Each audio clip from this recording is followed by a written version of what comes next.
Falling for the billionaire I was meant to destroy, a billionaire romance audiobook with the unexpected twist. Chapter 1.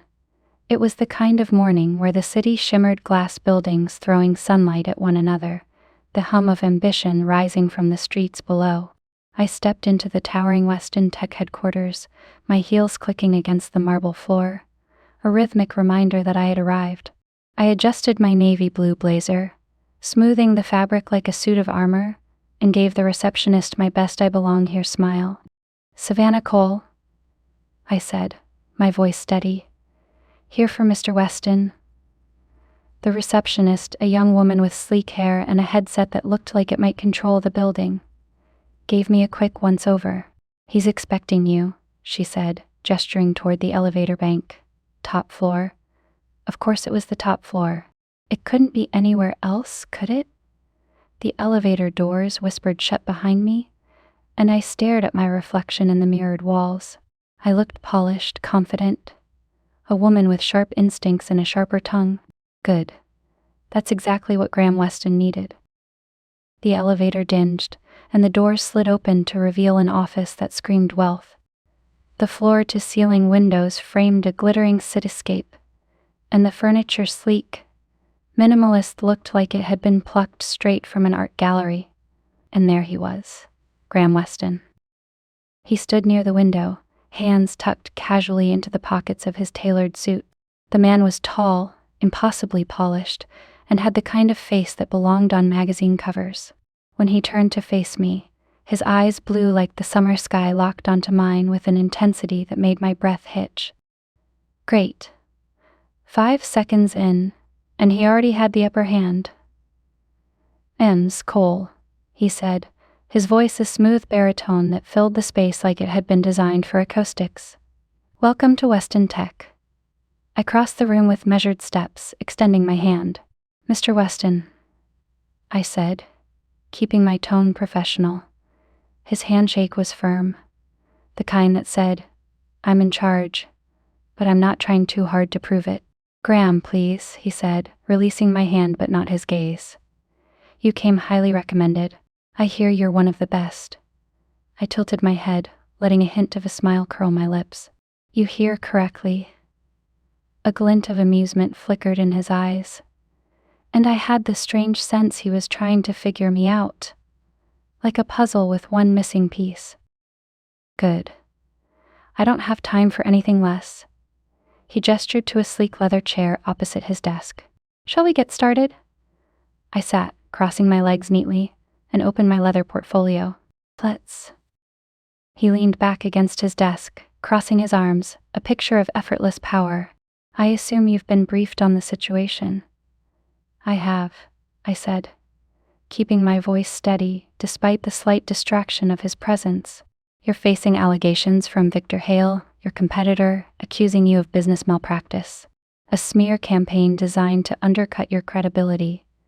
Victor's been creative, to say the least," Graham said, a trace of irritation slipping into his otherwise calm tone.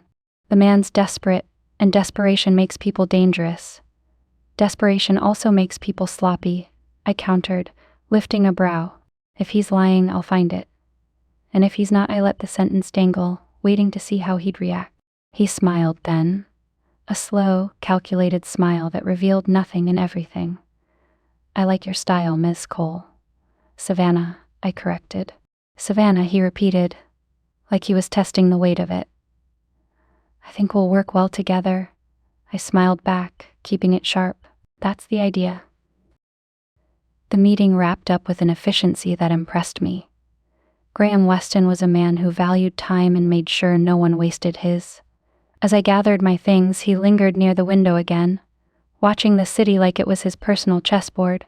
"Savannah," he said just as I reached the door. I turned, raising a brow. "Yes, you're sharp." "Confident." "I like that." His voice was quieter now, almost thoughtful. "I think you'll find this job challenging." I tilted my head, letting my smile soften just enough to keep him guessing. "I like a good challenge." And with that, I walked out, my heels clicking with the same rhythm as when I came in. The only difference, now I wasn't just here. I was ready to win. The first thing I noticed was the windows. Floor to ceiling, they stretched like a frame for the glittering city skyline, casting the whole room in golden light. It wasn't just an office, it was a throne room, and standing at its center was the king himself. Graham Weston. He didn't just look like a billionaire. He looked like the billionaire the one magazines would dedicate entire spreads to, with captions like "The Visionary Who Never Misses" or "The Man Who Has It All." Tailored charcoal suit, shoes that probably cost more than my first car, and a watch that whispered wealth instead of shouting it. And then there was his face, strong jaw, blue eyes that practically dared you to challenge him, and a smile that said he didn't expect to lose. "Ms. Cole," he greeted, his voice smooth as silk and rich as espresso. "Welcome, Mr. Weston," I replied, keeping my tone cool, professional. I might been impressed, but I wasn't about to let him see it. I crossed the room with deliberate steps, extending my hand. His handshake was firm, his grip warm, and for one brief moment, I caught a flicker of curiosity in his eyes. "Graham," he corrected, releasing my hand but not his gaze. "Let's skip the formalities." "Savannah," I replied, offering a small smile. "In that case, Graham, it's good to meet you." His smile deepened, just enough to suggest amusement. "You're not what I expected." I raised a brow. Should I be flattered or insulted? "Flattered," he said without hesitation, the corner of his mouth lifting in a way that could only be described as unfair. "I've dealt with a lot of lawyers. They're sharp, sure, but they don't usually have style. And here I was worried you'd underestimate me," I said, sliding into the chair across from his desk. "Glad we cleared that up." He laughed, low and easy, as he leaned casually against the edge of his desk. "You came highly recommended. Apparently you have a knack for handling complicated situations." "You could say that," I said, opening my leather portfolio, though I prefer to think of them as puzzles. "The trick is finding the right pieces." "And what do you think of the puzzle you're walking into now?" he asked, his tone casual but his gaze sharp. "It's an interesting one," I said, meeting his eyes head-on. "Your competitor, Victor Hale, is accusing you of business malpractice, claiming you used underhanded tactics to shut him out of a deal. He's painting you as the villain." "And you don't believe him?" he asked, his smile still in place, but his eyes searching mine. "I believe evidence," I said simply. "And right now Victor's story doesn't add up. Either he's bluffing, or he's got something hidden. My job is to find out which." "I like that," he said, nodding slowly. "No assumptions, no wasted time, just results." "That's what you hired me for," I said, closing the portfolio with a crisp snap. "Speaking of which, I'll need access to your legal team and any records tied to this deal. The sooner I see what Victor's working with, the sooner I can dismantle it." Graham straightened, his smile turning into something closer to admiration. "You don't hesitate, do you?" "Not when it matters," I replied. For a moment he said nothing, just watched me with an intensity that felt a little too personal for a first meeting. Then he nodded. "You'll have everything you need by the end of the day." "Good," I said, rising from my seat. "Then I'll get started." As I turned to leave, his voice stopped me. "Savannah." I glanced back, one hand already on the door. "Yes, you're sharp," he said, his tone quieter now, thoughtful. "Sharp enough to see through just about anything. That's going to come in handy." I tilted my head, letting a hint of a smile tug at my lips. "Let's hope so." I walked out of his office feeling the weight of his gaze on my back. And if my pulse was racing just a little, well, I wasn't about to admit that to anyone, least of all myself. I didn't make it far. "Actually, Savannah, there's something I'd like you to hear before you leave." His voice stopped me mid-step. I turned to find Graham now seated behind his desk, leaning back in his chair like he owned not just the room but the world outside it. He gestured to the chair I'd just vacated, an invitation laced with expectation. A beat passed, and then I moved back, settling into the seat with what I hoped looked like professional ease. "I'm listening." Graham's smile softened, turning almost wistful. I imagine you've read the reports. Victor Hale, painting himself as the victim. The last honest man in business. He leaned forward, resting his elbows on the desk. Let me tell you what those reports don't say. I crossed my legs and sat back, ready for the pitch. Victor's bitter, he began, his tone even but with a flicker of something sharper underneath. He's spent years trying to claw his way into markets he doesn't understand, losing deals to people who do. People like me. And the key deal he lost? I prompted, tilting my head. That's where this started. His smile didn't waver, but his eyes darkened. A partnership with an international tech firm. It would have put Hale Enterprises on the map. Problem was, Victor couldn't deliver. He overpromised and underperformed, and the firm pulled out. And you swooped in? Swooped in? He laughed, the sound low and rich. I made a better offer. One grounded in what I knew I could deliver. That's not swooping. Cole. That's business. Savannah, I corrected, unable to stop a small smile. Savannah, he echoed, his voice wrapping around the word, like it was something special. Victor's been nursing a grudge ever since.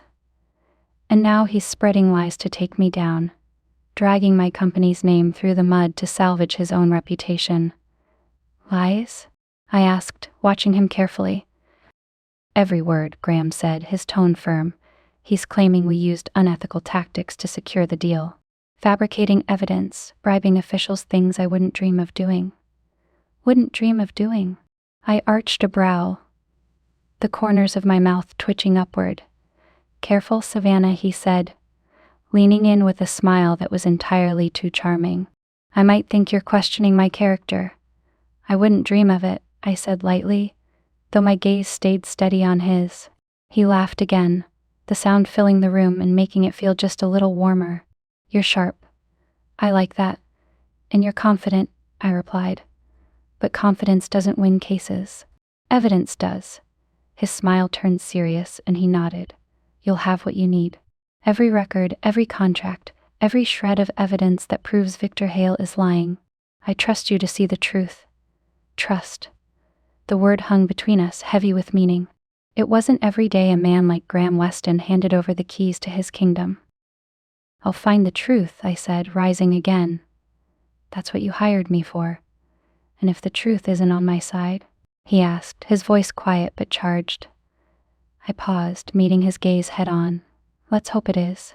The weight of his stare followed me out of the office, but this time, it felt less like pressure and more like a challenge. And if I thrived on challenges? Well, Graham Weston had no idea just how sharp I could be. I was halfway to the door when his voice stopped me again. Savannah. There it was, my name, spoken like it was an invitation, a secret only we shared. Against my better judgment, I turned back. He stood by the window now, hands in his pockets, looking out over the city like he was trying to solve it. The sunlight caught the silver threads in his hair, making him seem both larger than life and somehow more human all at once. Thank you, he said, not looking at me yet. For what? I asked, stepping closer, curiosity getting the better of me. For taking this on, he said, finally turning to face me. His expression was softer now, his usual confidence tempered by something quieter. I know it's not exactly the easiest case. I've handled worse, I said, shrugging lightly. He gave a faint smile, but it didn't reach his eyes. I've built this company from nothing, Savannah. Weston Tech isn't just a business to me, it's my life's work. Every decision, every late night, every sacrifice, it's all led to this. His words hung in the air, heavy with sincerity, and for a moment, I saw the man behind the billionaire. He wasn't just polished suits and skyscraper offices, he was someone who'd fought for what he had. I get it, I said, surprising even myself. His gaze sharpened on me, curious. My father ran a small manufacturing business. It was everything to him. Watching him pour his heart into it, well, I know what it means to build something you can be proud of. Graham tilted his head, his interest clearly piqued. And what happened to the business? I hesitated, my throat tightening briefly. The market shifted. He couldn't keep up. It happens. I'm sorry, he said, and for the first time there was no calculation in his tone, just genuine empathy. I waved it off, straightening my shoulders. It's ancient history, but it taught me something important. If you care about something, you fight for it. You don't let anyone take it away. His smile returned, warmer this time. That's exactly why I need you. You're not just sharp, you've got heart. People like you are rare, Savannah. I felt a flutter in my chest, and I hated that it was there. I chalked it up to the intensity of the moment, the weight of his words, and nothing more. Well, I said, breaking eye contact to glance at my portfolio. Lucky for you, I'm available. He chuckled softly, shaking his head. I'll make sure you have everything you need to fight this. And I'll make sure Victor Hale regrets the day he came after me. His voice carried that edge of determination again, but it didn't unsettle me this time. If anything, it steadied something inside me. Good, I said, meeting his gaze one last time before turning to leave. Because I'm not in the habit of losing. And as I walked out, his words echoed in my mind, sinking deeper than I wanted to admit. People like you are rare, Savannah. It wasn't just a compliment. It was a promise that this case and this man were going to be anything but ordinary. I'd barely made it to the door when his voice stopped me. You're not what I expected, Savannah. I turned, arching a brow. Graham was still behind his desk, leaning back in his chair like he owned not just the office but the world outside it. His gaze was steady, sharp, and just warm enough to keep me guessing. Should I be flattered or concerned? I asked, folding my arms loosely. Flattered, he said, that easy smile curling the corners of his mouth. You're sharp, unflinching. I need someone like that. I tilted my head, pretending to consider his words. Well, I'm glad I passed the first test. Let me guess, next you'll ask me to move a mountain or charm a jury. Both, ideally, he said, straightening and resting his elbows on the desk. But let's take it one step at a time. Something about the way he said it made me laugh, not loud, just a quiet, startled chuckle that escaped before I could stop it. His eyes softened at the sound, the intensity dialed down just enough to feel personal. Well, I said, recovering quickly, if that's all, I'll get started on the case. He didn't move, didn't even blink, and for a second, I felt the weight of his attention settle on me like a spotlight. There's one more thing. Of course there was. What's that? I asked, fighting to keep my voice neutral. His smile lingered as he leaned back again, the perfect picture of casual power. Don't let Victor Hale fool you. He'll come at you with charm, with stories designed to make you doubt me. It's what he does, turns truth into a tool he can use. I think I can handle charm, I said, lifting a brow. Good, he said. And there was something in the way he said it, low and confident, like a secret he wasn't quite ready to share. Because once he realizes he can't fool you, he'll get desperate, and desperate people are dangerous. A small shiver worked its way down my spine, but I forced myself to meet his gaze without flinching. Then it's a good thing I don't scare easily. Graham's smile deepened, and for the briefest moment, something unspoken passed between us, something that felt both like a challenge and an understanding. You're going to do great things, Savannah, he said finally, his voice quieter now. I can feel it. Is that your famous intuition talking? I teased, though my voice softened despite myself. Maybe, he said, a flicker of humor in his eyes. Or maybe it's just common sense. The corner of my mouth twitched upward, but I didn't let the smile fully form. Well, let's see if your intuition holds up. I turned then, stepping toward the door again, but this time, the tension in the room followed me like a second shadow. And when I walked out, I had the strangest feeling that this case was going to be far more complicated than I'd expected. And maybe, just maybe, so was Graham Weston. The moment lingered, suspended like the sunlight catching on the glass walls around us. His words, I need someone like that, hung in the air between us, as though they carried more weight than he intended. Or maybe he intended exactly that. His gaze didn't waver, but mine flicked briefly to the window behind him, giving me a second to steady myself. That's good to hear, I said lightly. It's nice to know my resume lives up to the hype. Graham's smile deepened, a quiet curve that hinted at amusement. Oh, it's not just the resume. It's the way you hold yourself. Confident, sharp, but not arrogant. That's rare. A flicker of something unfamiliar moved through me, a thrill, light and quick, like the moment before a roller coaster drops. I tamped it down just as quickly. This wasn't that. Couldn't be. This was business. Nothing more. Well, I hope that confidence translates to results, I said, keeping my tone cool, because at the end of the day, that's what matters. Agreed, he said, leaning back slightly in his chair, his hands clasped loosely in front of him. But results come from the right people. And I'm starting to think I made a good choice. It was just a compliment, straightforward, professional. So why did it feel like a spotlight had been turned on me? I gave a small, polite smile and adjusted the strap of my portfolio. Let's hope your instincts are as good as your timing. His laughter came easy, smooth like the rest of him. I'll take that as a compliment. Good. It was one. I moved to leave again, but this time, his voice didn't stop me. The moment had passed, or maybe he'd chosen to let it go. Either way, I was halfway down the hall before I let out the breath I hadn't realized I was holding. That thrill I'd felt back there, it was nothing. Just a passing blip on my radar, a natural reaction to a man who knew how to fill a room. I tucked it neatly into a mental box labeled irrelevant and reminded myself why I was here. Graham Weston wasn't just another client. He was a puzzle, a challenge, a test I had every intention of passing, and I wasn't about to let anything, not his charm, not that lingering smile, not even the way my name sounded when he said it, get in the way. Chapter 2. When my phone buzzed with a call from Graham Weston at 9:42 p.m., I already knew saying no wasn't an option. It's urgent, he said, his voice low and calm, but with just enough weight to make it impossible to argue. Can you come to my penthouse? Penthouse. Of course.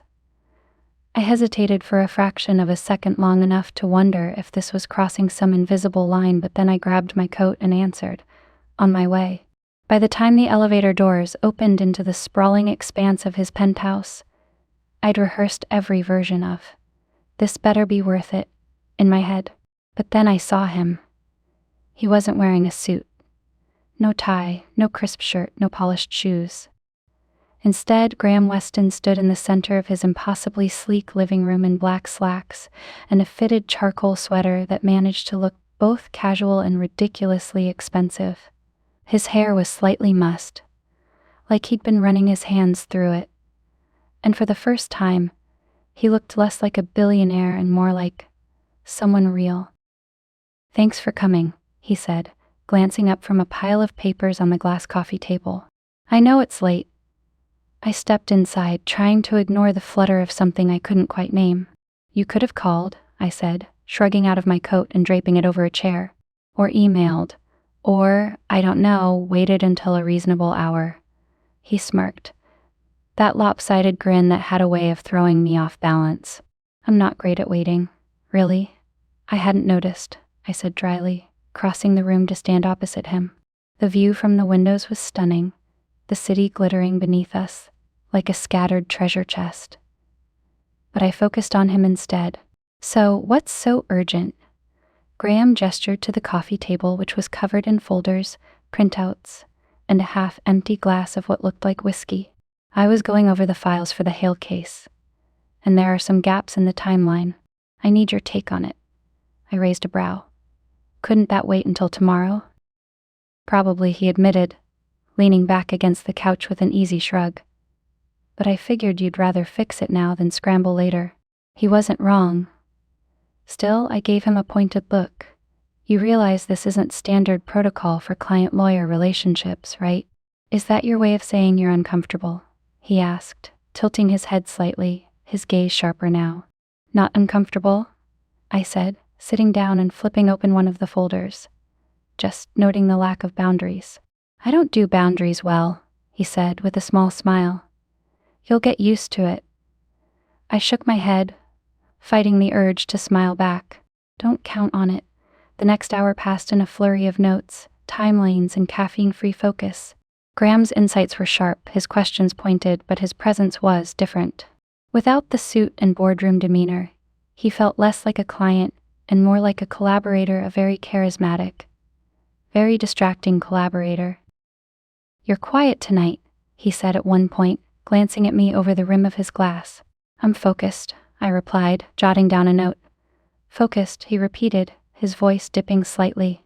"And here I thought you just didn't want to give me the satisfaction of a compliment." I looked up, meeting his gaze head-on. "You're sharp, Graham. But you already know that. You don't need me to say it." His grin widened, a flash of amusement lighting up his face. "Fair enough." As the session wound down, the air between us shifted. It was subtle, just a fraction quieter, a little closer, like the city lights outside had dimmed for us alone. "I appreciate you coming here tonight," he said softly, his voice carrying something unspoken. "Like I said, I'm not in the habit of losing," I replied, packing up my notes. "And I'm starting to believe that," he said, his gaze lingering as I stood to leave. As the elevator doors slid shut behind me, I couldn't shake the feeling that the lines between work and something else had blurred just a little more. And for the first time, I wasn't entirely sure how I felt about it. The wine was red, bold, and far too good for a work meeting, but Graham poured it like it was the most natural thing in the world. He slid a glass across the table toward me, his movements fluid and unhurried, and I caught the faintest hint of amusement in his expression. "Is this how you sweeten the deal with all your lawyers?" I asked, taking a cautious sip. "Only the ones I think I might keep," he replied with a smirk, lifting his own glass. I rolled my eyes but didn't argue. The wine was excellent, and the folders in front of me didn't look like they were going to explain themselves. We dove into the documents, dissecting timelines, emails, and contracts piece by piece. It should have felt tedious, but Graham had a way of making it less so. He was quick, insightful, and completely engaged, pointing out patterns and inconsistencies with the precision of someone who'd built an empire brick by brick. "This," he said, tapping a highlighted paragraph in one of the contracts, "is where Victor's narrative falls apart.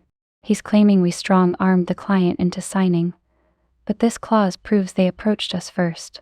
"Smart," I said, nodding as I made a note. "But he'll argue that it's circumstantial." "Which is why we need the emails," Graham said, leaning closer, his voice low and determined. "They'll back this up, and more importantly, they'll show exactly how desperate Victor was to close the deal before we stepped in." He paused, glancing at me. "You look skeptical." "I'm a lawyer," I replied with a small smile. "Skepticism is part of the job." He laughed softly, leaning back in his chair. "Fair enough. But trust me, Savannah, this isn't just about proving him wrong. It's about defending everything I've worked for." His tone shifted then, softer but no less intense. "This company, it's more than numbers and contracts. It's late nights, missed holidays, sacrifices I didn't even realize I was making until they were already gone." I didn't mean to stare, but for a moment I couldn't help it. The way he spoke, it wasn't just conviction, it was personal. Deeply personal. "Why?" I asked before I could stop myself. "Why what?" he said, tilting his head slightly. "Why build something that costs so much?" Graham's gaze locked with mine, and for the first time I saw something unguarded in his expression. "Because it's worth it," he said simply. "And because if I didn't, someone else would. I wasn't going to let that happen."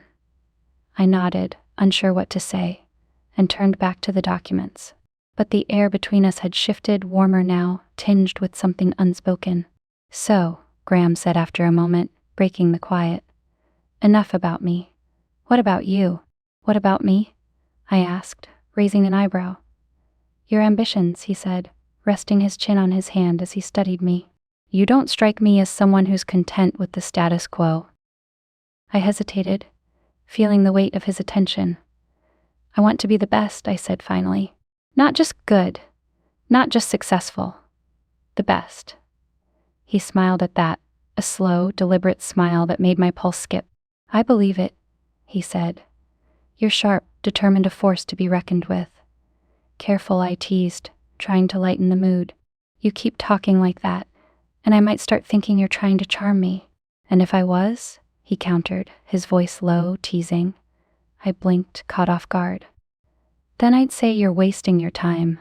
I'm immune. His laughter filled the room, soft and rich, and I felt a flush creep up my neck that I desperately hoped wasn't visible. The conversation drifted back to work after that, but the edges of it felt different. Lighter, easier, like some invisible barrier between us had cracked. And as I left his penthouse that night, my notes tucked neatly under my arm, I couldn't stop the small, traitorous smile that crept onto my face. Graham Weston might be my client, but he was also something else, something I couldn't quite name yet. And that terrified me. The pages of the contract blurred slightly as Graham leaned in, his shoulder brushing against mine. He smelled like expensive cologne, and something inherently him, clean and warm. A scent that made my thoughts scatter like leaves in a breeze. Here, he said, his voice lower now, soft enough that it felt like it was meant only for me. His hand slid across the table, pointing at a clause in the document. This is the angle we need to focus on. It's subtle, but it shifts the narrative completely. I nodded, but I wasn't sure I even saw the words on the page. All I could register was the heat radiating from him, the way his arm pressed lightly against mine, the faint rasp of his breath as he spoke. "Do you see it?" he asked, turning his head slightly, his face impossibly close to mine. I see it," I managed, though I wasn't sure I did. My voice betrayed me, faltering just enough to make his lips twitch into a faint smile. The air between us was charged, the kind of tension that demanded attention, that refused to be ignored. He didn't move away.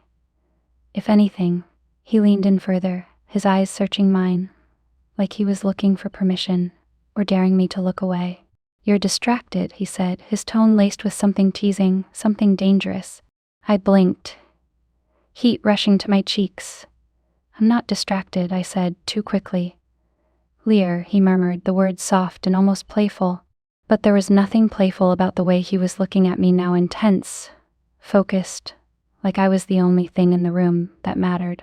"I don't get distracted," I said, forcing myself to hold his gaze, even as my heart pounded in my chest. His smile deepened, slow and deliberate. "Is that so?" Before I could answer, he reached out, his hand brushing mine as he slid the paper toward himself. The contact was brief, barely more than a whisper, but it sent a jolt of electricity up my arm that I couldn't ignore. "You're trouble, you know that?" I said, my voice quieter now, softer. "Am I?" he asked, leaning back slightly but keeping his eyes locked on mine. "Or are you just not used to someone getting under your skin?"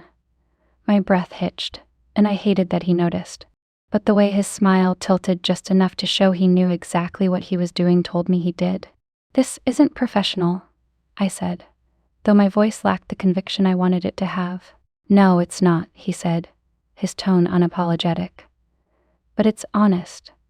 And then he leaned in again, closer this time, his face just inches from mine. My pulse thundered in my ears, and for a moment all I could see, all I could feel was him. "Graham," I started, but the word came out as more of a breath than a name. "Savannah," he said, his voice a low hum that settled somewhere deep in my chest. "You can tell me to stop." I didn't. Instead, I let the tension between us snap like a rubber band stretched too far, the air thick and electric as his lips found mine. The kiss was soft at first, tentative, as though he was giving me a chance to pull away. But I didn't. I leaned in instead, letting the moment take over, letting the feel of him, his hand sliding to my waist, his other hand brushing against my jaw around me in something I couldn't name. It was slow and deliberate, like he was savoring every second, like he'd waited for this and wanted to make it last. And for a moment, all the lines I'd drawn, all the rules I'd set, blurred into nothingness. When we finally broke apart, my breath came in short bursts, and his forehead rested lightly against mine. "This is a bad idea," I said, though my voice didn't sound convincing, even to me. "Maybe," he said, his breath warm against my skin. but sometimes bad ideas are worth it. And as his lips found mine again, I couldn't find a single reason to argue. The silence in Graham's penthouse felt heavier now, thick with unspoken things. The documents between us had been forgotten, scattered across the sleek glass table. He leaned back slightly, studying me, his sharp blue eyes softened with something I couldn't quite name. "You've done more in one night than my entire team has managed in weeks," he said, his voice low but sincere. "I can see why people trust you." "Well," I said, forcing a lightness I didn't feel. "People don't usually have a choice. I don't give them time to doubt me." He smiled at that, but it was faint, almost distracted. "I trust you, Savannah," he said, his tone quieter now. "You're the only one I can." It hit me harder than I expected, those words. Maybe it was the way he said them, soft and raw, like they carried a weight he rarely let anyone see. Or maybe it was the way his gaze held mine, unwavering, unguarded. "I'm just doing my job," I said, though my voice faltered, betraying me. His smile didn't shift, but there was something else there now, something deeper, something dangerous. "It's more than that. You don't realize it yet, but you're already indispensable."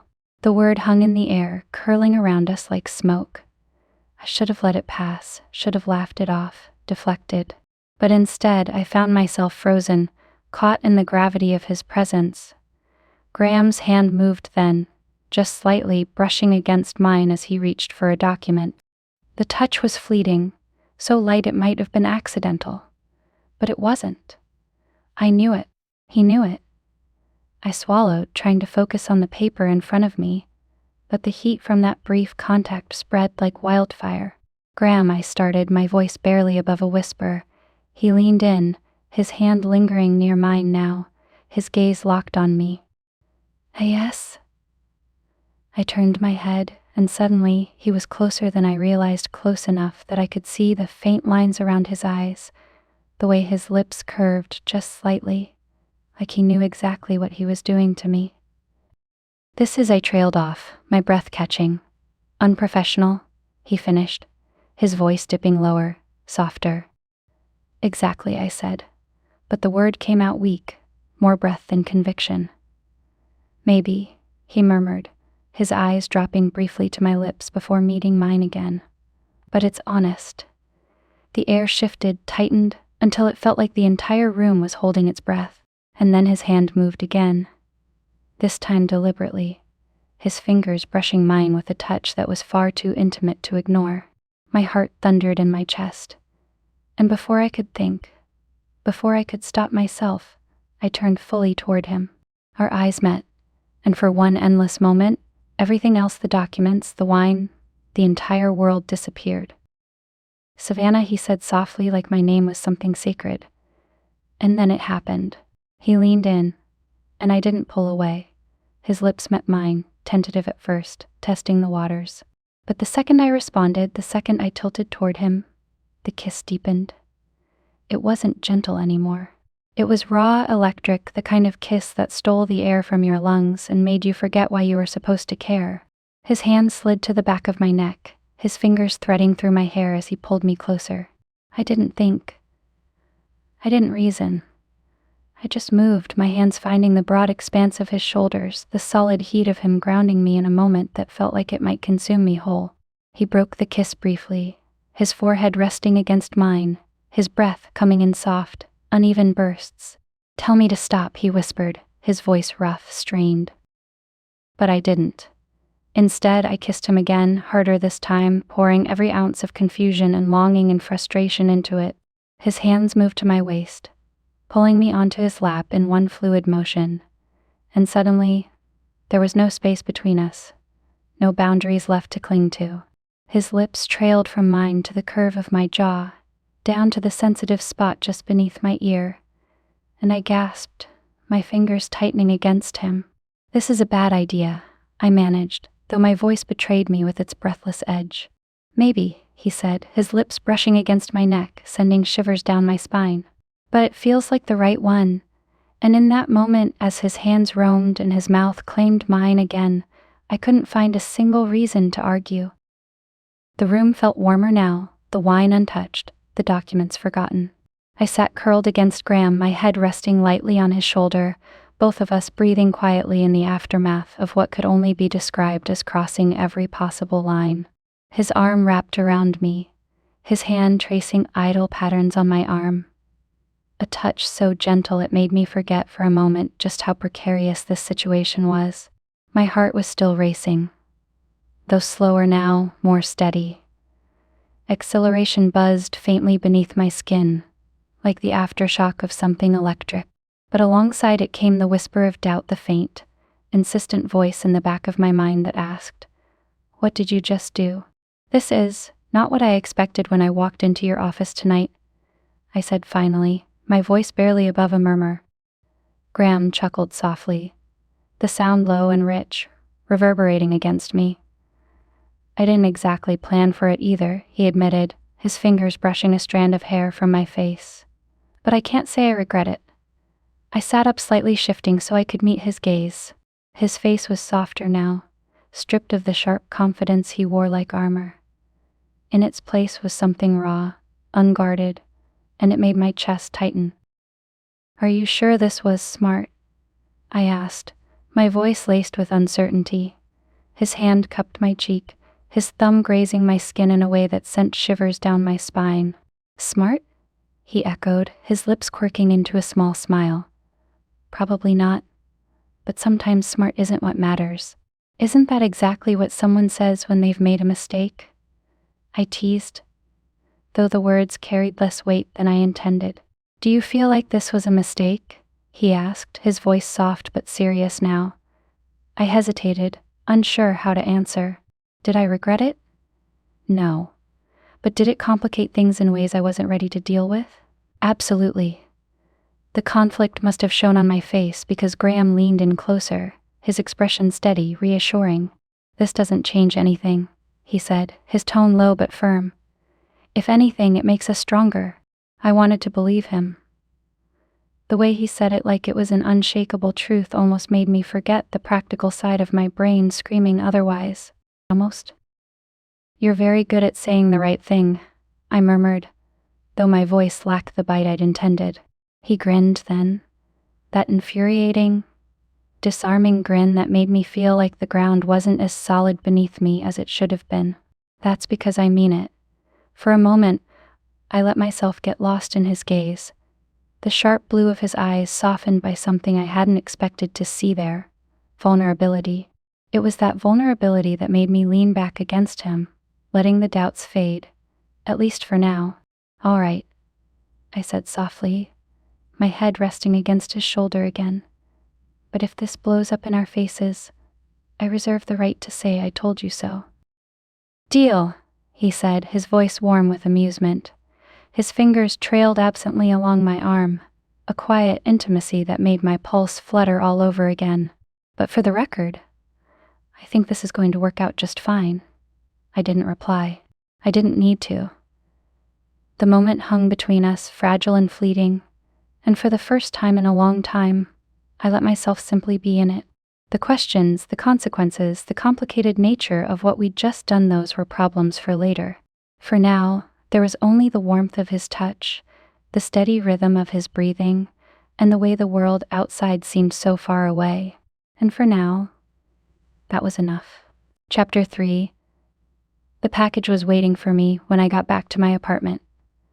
A slim, unassuming envelope on my kitchen counter, brought up by the doorman while I was still at work. I frowned, setting my bag down and picking it up. The return address was familiar: Hale Enterprises, stamped neatly in the top corner. Victor Hale's legal team. What now? I muttered under my breath, ripping it open. Inside was a stack of documents, crisp and precise, the kind of thing lawyers live for. I carried them to the couch, my heels kicked off haphazardly, and flipped through the first few pages. It didn't take long for my stomach to knot. The documents detailed a financial transaction between Weston Tech and a subsidiary linked to Victor's company. On the surface, it read like Victor was accusing Graham of underhanded tactics, bribing a board member, falsifying valuations, strong-arming the competition. It looked neat. Too neat.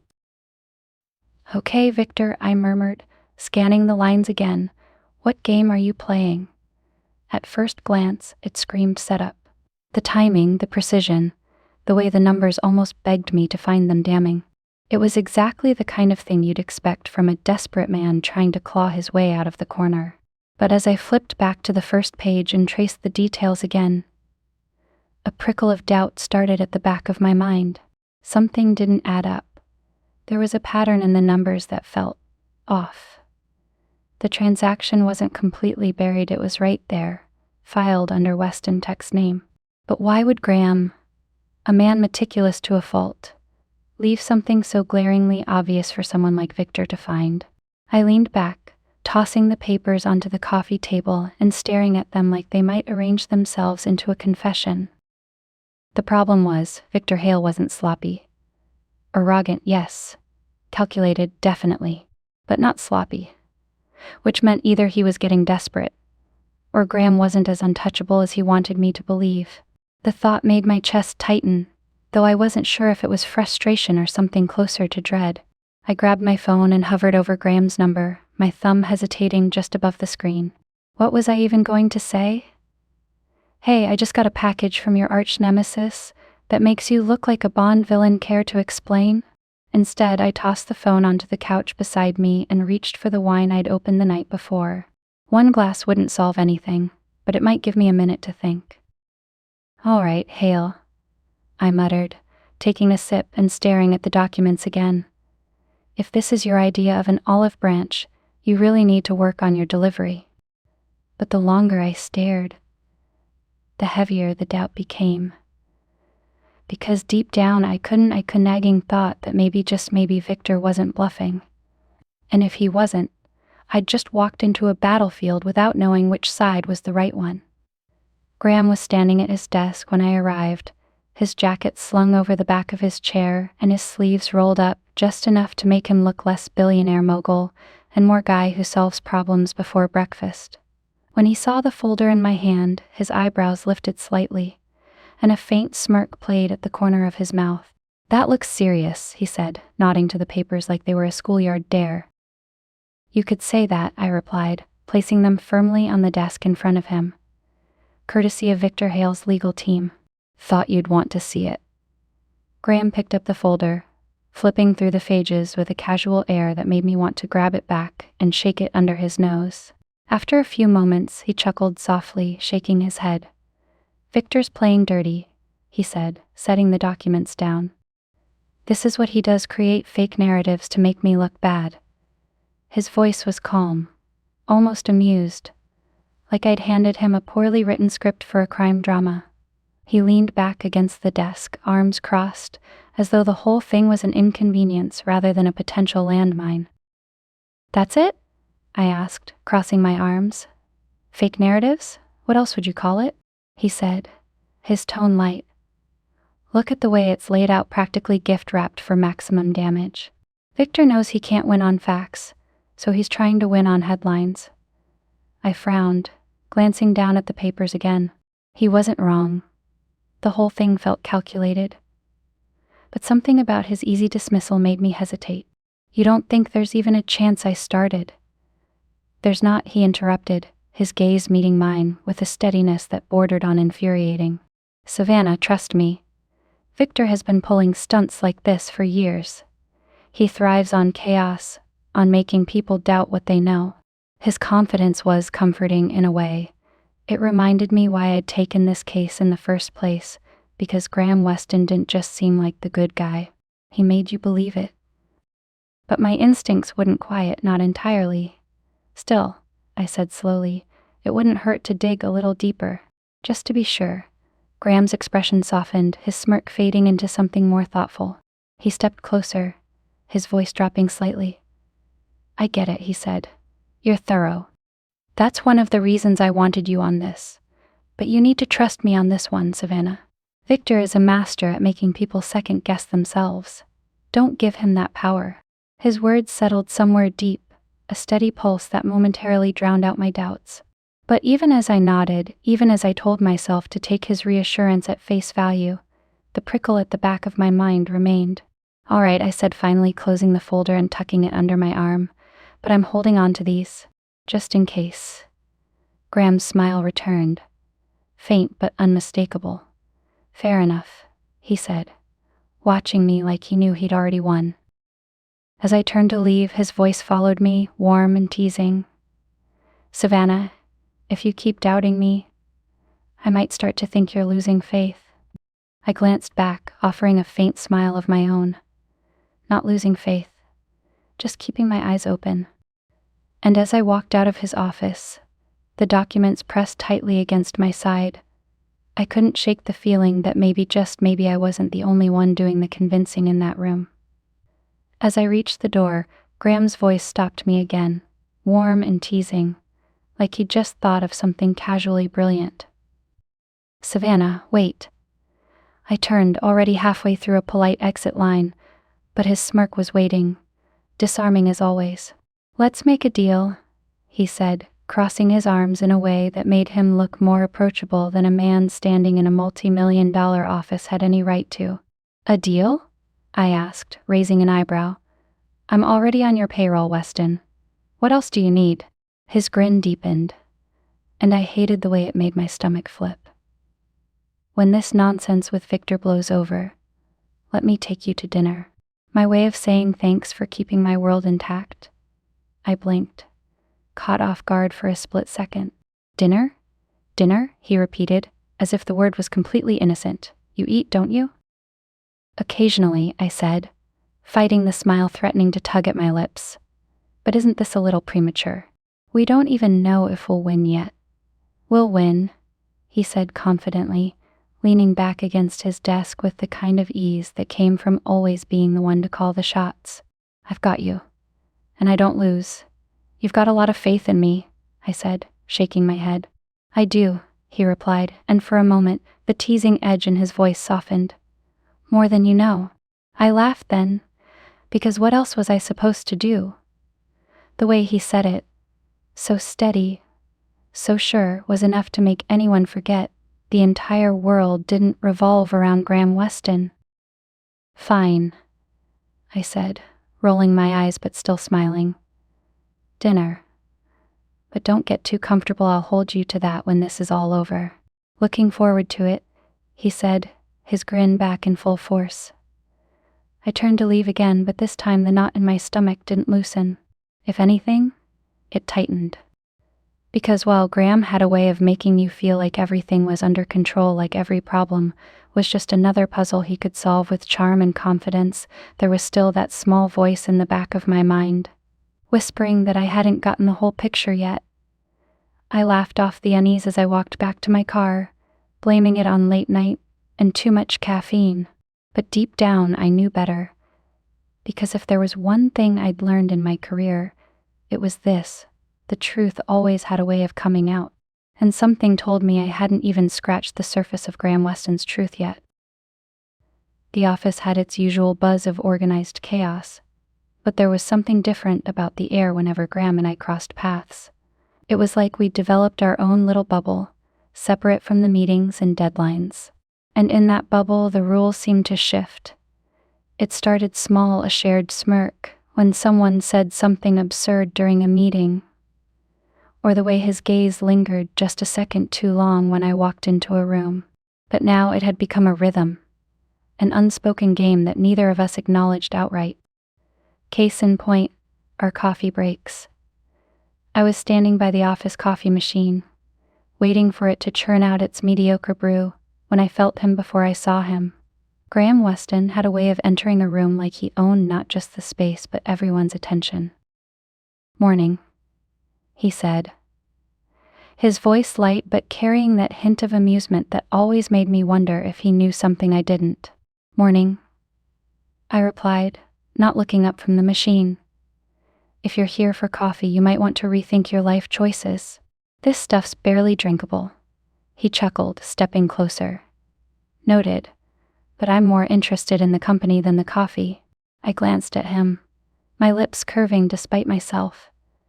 That line work on everyone, or just the ones stuck in the break room with you?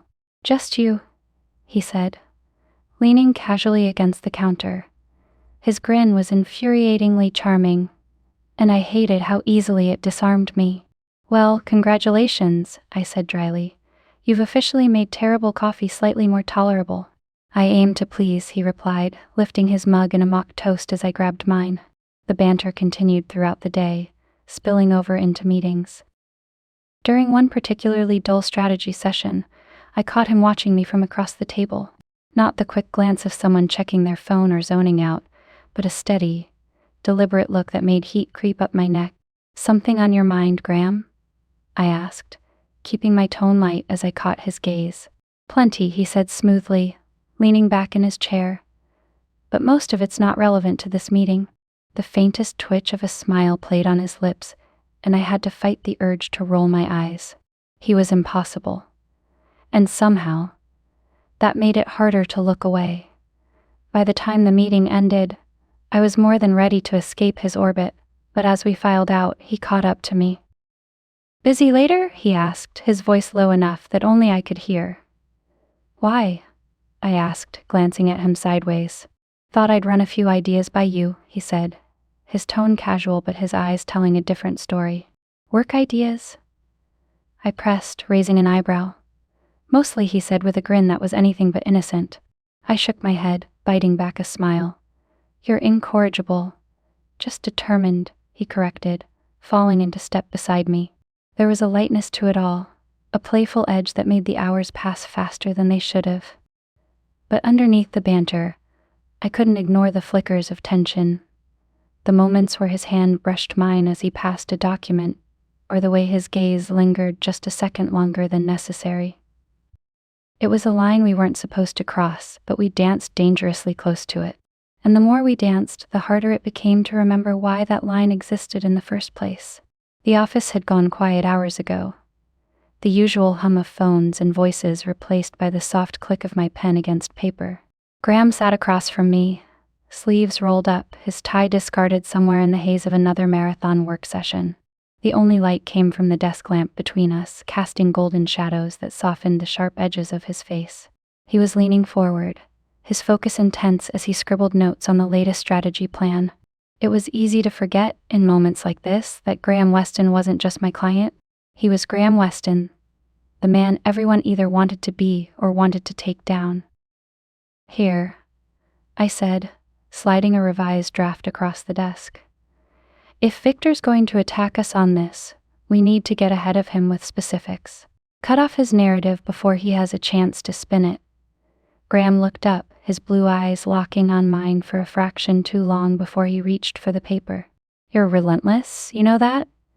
"Comes with the territory," I said, biting back a smile. He scanned the draft, his brow furrowing slightly before smoothing again. "This is good," he said, his voice quieter now. "You're good." I shrugged, trying to play it off. "I try."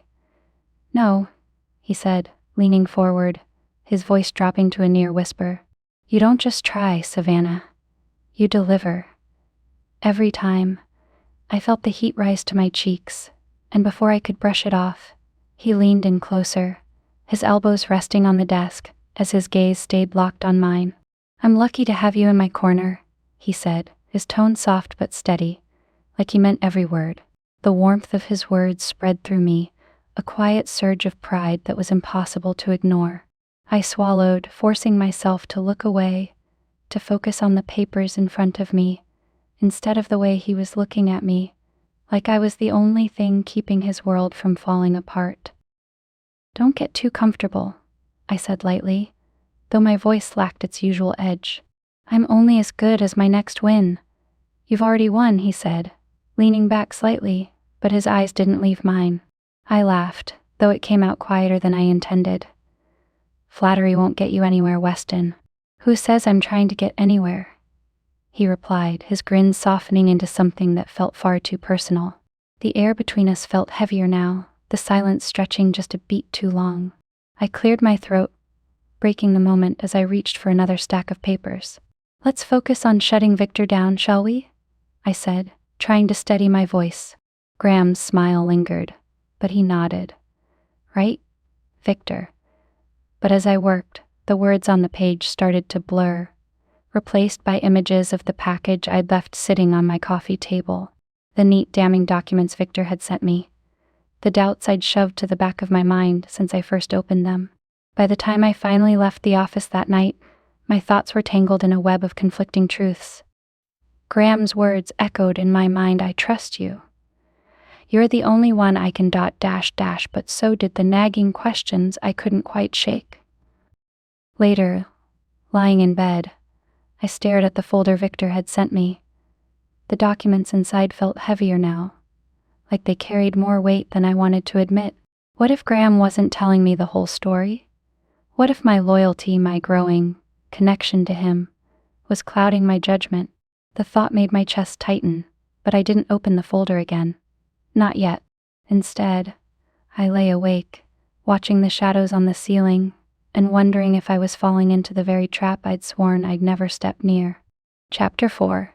The conference room wasn't exactly welcoming. Cool gray walls, harsh fluorescent lighting, and a long table that seemed designed to foster tension. The kind of space where people came to play hardball and rarely left smiling. I sat at the far end, fingers loosely laced together, running through every version of Victor Hale I'd constructed in my head. Ruthless, manipulative, the villain Graham had painted so vividly, the man whose grudge had turned into a campaign of destruction. The door opened, and for a split second, I let myself brace for a caricature, a power-hungry executive with an air of entitlement. But then Victor Hale walked in, and every assumption I'd made unraveled. He was sharp, polished in a charcoal suit that fit perfectly.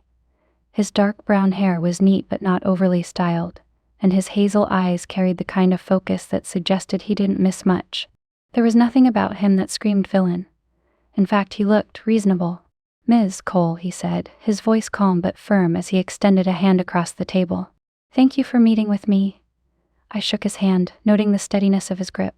"Mr. Hale," I replied, keeping my tone neutral. I wasn't sure what to expect. He smiled faintly, a flicker of amusement crossing his face. "Graham Weston does tend to set the narrative, doesn't he?" I raised a brow but didn't bite. Instead, I gestured for him to sit. "Let's get to it, shall we?" Victor settled into the chair across from me, his movements deliberate but relaxed, like he had all the time in the world. As he opened a sleek leather portfolio, I caught the faintest scent of something clean and woodsy. "I'll be straightforward, Ms. Cole," he began, folding his hands neatly on the table. "I didn't ask for this fight. But when someone attacks your livelihood, your family's legacy, you don't just stand by and watch." His words were measured, delivered with a calm intensity that was hard to ignore. "Your legacy?" I asked, keeping my tone even. Victor nodded, his gaze steady. "Hale Enterprises was built by my father. He started with nothing, a small shipping company that grew into something meaningful, something he was proud of. Graham Weston tore it apart. There it was. The grudge, the bitterness I'd expected. But what surprised me was the sincerity in his voice. He wasn't shouting or accusing wildly. He was just telling the truth. Or at least what he believed was the truth.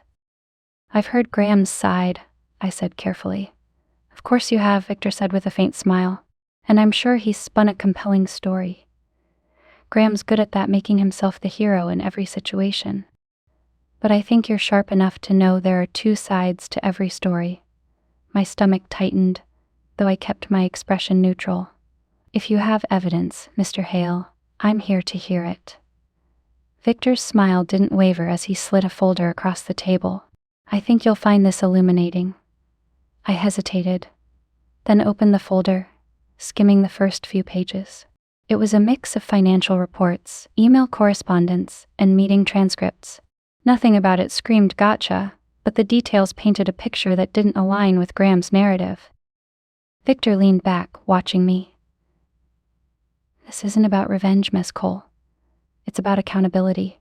Graham has built his empire on the backs of people like my father, like me. I'm not asking for anything unfair, I just want the truth to come out." The sincerity in his tone made me pause, my pen hovering over my notebook. He didn't sound like a man trying to orchestrate a takedown for the sake of it. He sounded like someone who genuinely believed he was fighting for justice. "I'm a lawyer," I said after a moment, meeting his gaze. "My job is to deal in facts, not emotions." "Then deal in facts," he said smoothly. "I think you'll find they're on my side." There was no arrogance in his voice, just quiet confidence. It was disarming, unsettling even, because it clashed so starkly with everything I'd been told to expect. As the meeting wrapped up, Victor stood and extended his hand again. "Thank you for your time, Ms. Cole. I hope you'll keep an open mind." I shook his hand, my thoughts racing. "We'll see." And as I watched him leave, his calm demeanor lingering like the faint scent of cedar in the air, I couldn't help but feel the first crack in the foundation of my certainty. By the time I reached Graham's office, my nerves were frayed. The folder Victor had handed me sat like a lead weight in my bag, the edges pressing against my side, as though it wanted to remind me it existed. I didn't barge in, I wasn't that reckless, but my knock was firm enough to draw Graham's immediate attention. "Savannah," he said, glancing up from his desk. His expression brightened, but it dimmed slightly as his eyes caught the tension I couldn't quite hide. "What's wrong?" I closed the door behind me, suddenly hyper-aware of how quiet the office felt. The hum of the city seemed muted, as though even it knew I was carrying something dangerous. "Victor Hale," I said, sitting across from him and folding my hands tightly in my lap. "We had a meeting." Graham's brow furrowed slightly, his pen pausing midair. "And?" I hesitated, my carefully rehearsed words slipping through my fingers. "He showed me some things. Evidence, or at least what he's calling evidence. Documents, timelines, emails." Graham's expression didn't waver, but his grip on the pen tightened. "Let me guess. A carefully curated collection designed to make me look like the bad guy?" I exhaled slowly, nodding.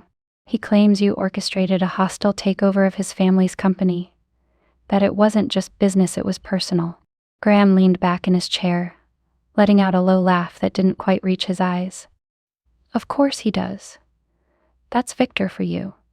Always the victim in his own story." His reaction threw me off. I'd expected defensiveness, maybe even anger. But the calm, almost dismissive way he spoke made the knots in my stomach tighten. "He said it destroyed his family," I said quietly, watching him carefully. "And he's lying," Graham replied, his voice firm but measured. "Victor Hale is a man who thrives on playing the underdog. He knows how to spin a narrative, Savannah. He's desperate to remain relevant, and when that doesn't work, he resorts to fabricating evidence to save face." I wanted to believe him. God, I wanted to believe him. But Victor's voice lingered in my mind, steady and sincere, like the truth had been carved into every word he'd spoken. "He showed me emails," I said, testing the waters. "Transcripts that point to coercion." Graham's smile turned sharp, though his tone remained calm. "And how do you know they're real? Anyone can type up an email and slap a company logo on it. Victor's done it before, it's part of his playbook. I'm not surprised he's trying it again." I leaned forward slightly, resting my elbows on my knees. What if he's not lying? What if? "Savannah," Graham interrupted, his voice softening. He leaned forward too, closing the space between us. "You've seen the way he operates. This isn't about justice for Victor. It's about revenge. He'll say or do anything to paint me as the villain because that's the only way he can justify his own failures." His hand rested briefly on mine, the gesture so casual yet so deliberate that it made my pulse stutter. "I trust you," he said, his voice low. "But you need to trust me too. I'm not the person he's making me out to be." I looked at him, searching his face for any crack, any sign that his words were anything less than the truth. But Graham Weston was a fortress calm, composed, and utterly convincing. "I trust you," I said finally, though the words felt heavier than I wanted them to. "Good," he said, his smile softening as he sat back. "Because we've got bigger things to focus on than Victor Hale's desperate attempts to rewrite history." I nodded, forcing a small smile, but as I left his office, the doubts lingered like a shadow. Graham's confidence was steadying. Sure, but it didn't erase the weight of the folder in my bag, or the sincerity in Victor's voice. And no matter how much I wanted to push it all aside, I couldn't shake the feeling that I was standing on the edge of something I didn't fully understand. Graham leaned back in his chair, the faintest smirk playing at the edges of his lips. "Let's not waste any more time on Victor Hale's baseless accusations," he said, waving a hand like he was swatting away an annoying fly. "The man thrives on chaos. That's not our game." His tone was light, disarming, and paired with that smile, the one that always seemed to leave me half a step behind it, was almost convincing. Almost. "You don't think this is worth a deeper look?" I asked, my voice measured, careful. "Not when we have bigger fish to fry," he replied smoothly. "Victor wants you distracted, Savannah. He's good at creating noise to pull focus. Let's not give him the satisfaction." He stood then, rounding the desk in that casual, fluid way of his, like every movement was deliberate yet effortless. He perched on the edge of his desk, hands resting lightly on either side, the picture of ease. "Besides," he said, his tone shifting, softening, "you've been working too hard. We both have. Maybe we should clear our heads for a bit." I raised an eyebrow, crossing my arms. "Clear our heads?" His grin widened, a flash of white against the shadow of a day-old beard. "Yes, something completely unrelated to work. Dinner, maybe. No contracts. No timelines. Just good food, good wine, and zero mentions of Victor Hale." I opened my mouth, ready to volley back some smart remark, but the words caught in my throat. It was the way he said it, not a casual suggestion, but something layered, intentional. "I don't think that's part of my job description," I said finally, the corner of my mouth twitching. "Call it a necessary detour," he said, his tone teasing but his eyes steady. "Every winning team needs balance. And this is about balance?" I pressed, tilting my head. "Completely," he said, though the slight lift of his brow suggested otherwise. I shook my head, laughing softly. "You're impossible." "So I've been told," he said with a shrug, that grin still firmly in place. The conversation shifted after that, sliding back into the safety of strategy and planning. But even as we worked through the details of our next steps, the echo of Victor's words lingered in the back of my mind, like a stubborn melody I couldn't shake. The timelines. The emails. The sheer conviction in Victor's voice. What if he's right? Graham's charm was a well-crafted shield, one that had served him well in both the boardroom and beyond. And for the most part, it worked. But as I walked out of his office, the weight of my bag of Victor's folder reminded me that no shield was unbreakable. That night, I sat on my couch, the documents spread out in front of me. Graham's words played on a loop in my head. "Victor wants you distracted." But so did Victor's. Look at the facts. I didn't know who to trust, but my instincts were louder than they'd been in years. There was more to this story. I just wasn't sure if I was ready to see it. Chapter 5. The package arrived mid-morning, unmarked and unassuming, like it hadn't just been sent to detonate the carefully built foundation of my trust. I stared at it for a full minute, debating whether I wanted to open it. Victor Hale's name wasn't anywhere on it, but it didn't need to be. The timing, the weight of it in my hands, it had his fingerprints all over it. When I finally tore the seal and pulled out the contents, the first thing that caught my eye was a handwritten note, the ink bold and purposeful. "Savannah, I told you there are two sides to every story. This one hits closer to home than you think." I frowned, my pulse picking up as I flipped through the stack of papers beneath it. At first, it looked like more of the same financial records, meeting minutes, legal documents. But then I saw the name. Cole Manufacturing. The words blurred for a moment as my breath caught. I forced myself to focus, scanning the document more carefully. It was an acquisition agreement, signed nearly a decade ago. Graham's name stood out, bold and unmistakable, alongside a corporate strategy that, in plain terms, detailed how his company had systematically undercut and absorbed my father's business. I dropped the papers onto the table, the weight of them sinking into my chest. This couldn't be real. But it was. The numbers, the dates, the signatures, it all lined up. Graham Weston wasn't just the man I'd trusted, the man I'd worked for. He was the man who had destroyed my family's livelihood. The knock at my door startled me out of my spiraling thoughts. I crossed the room and opened it to find Victor Hale standing there, impossibly calm, with an air of self-assuredness that filled the hallway. His suit was tailored perfectly, his dark hair slightly tousled, like he'd just stepped out of a magazine spread, and those hazel eyes sharp, assessing locked onto mine like he already knew the storm raging inside me. "Victor," I said, my voice sharper than I intended. "What are you doing here?" He leaned casually against the doorframe, unbothered by my tone. "I figured you'd have questions," he said, his voice low, smooth, and annoyingly steady. "I have more than questions," I snapped, stepping back to let him in. Victor entered with the kind of confidence that came naturally to someone who was used to winning, his presence commanding without being overbearing. He didn't sit, didn't hover awkwardly. He simply stood there, waiting, like he had all the time in the world. I shoved the papers toward him. "Explain this."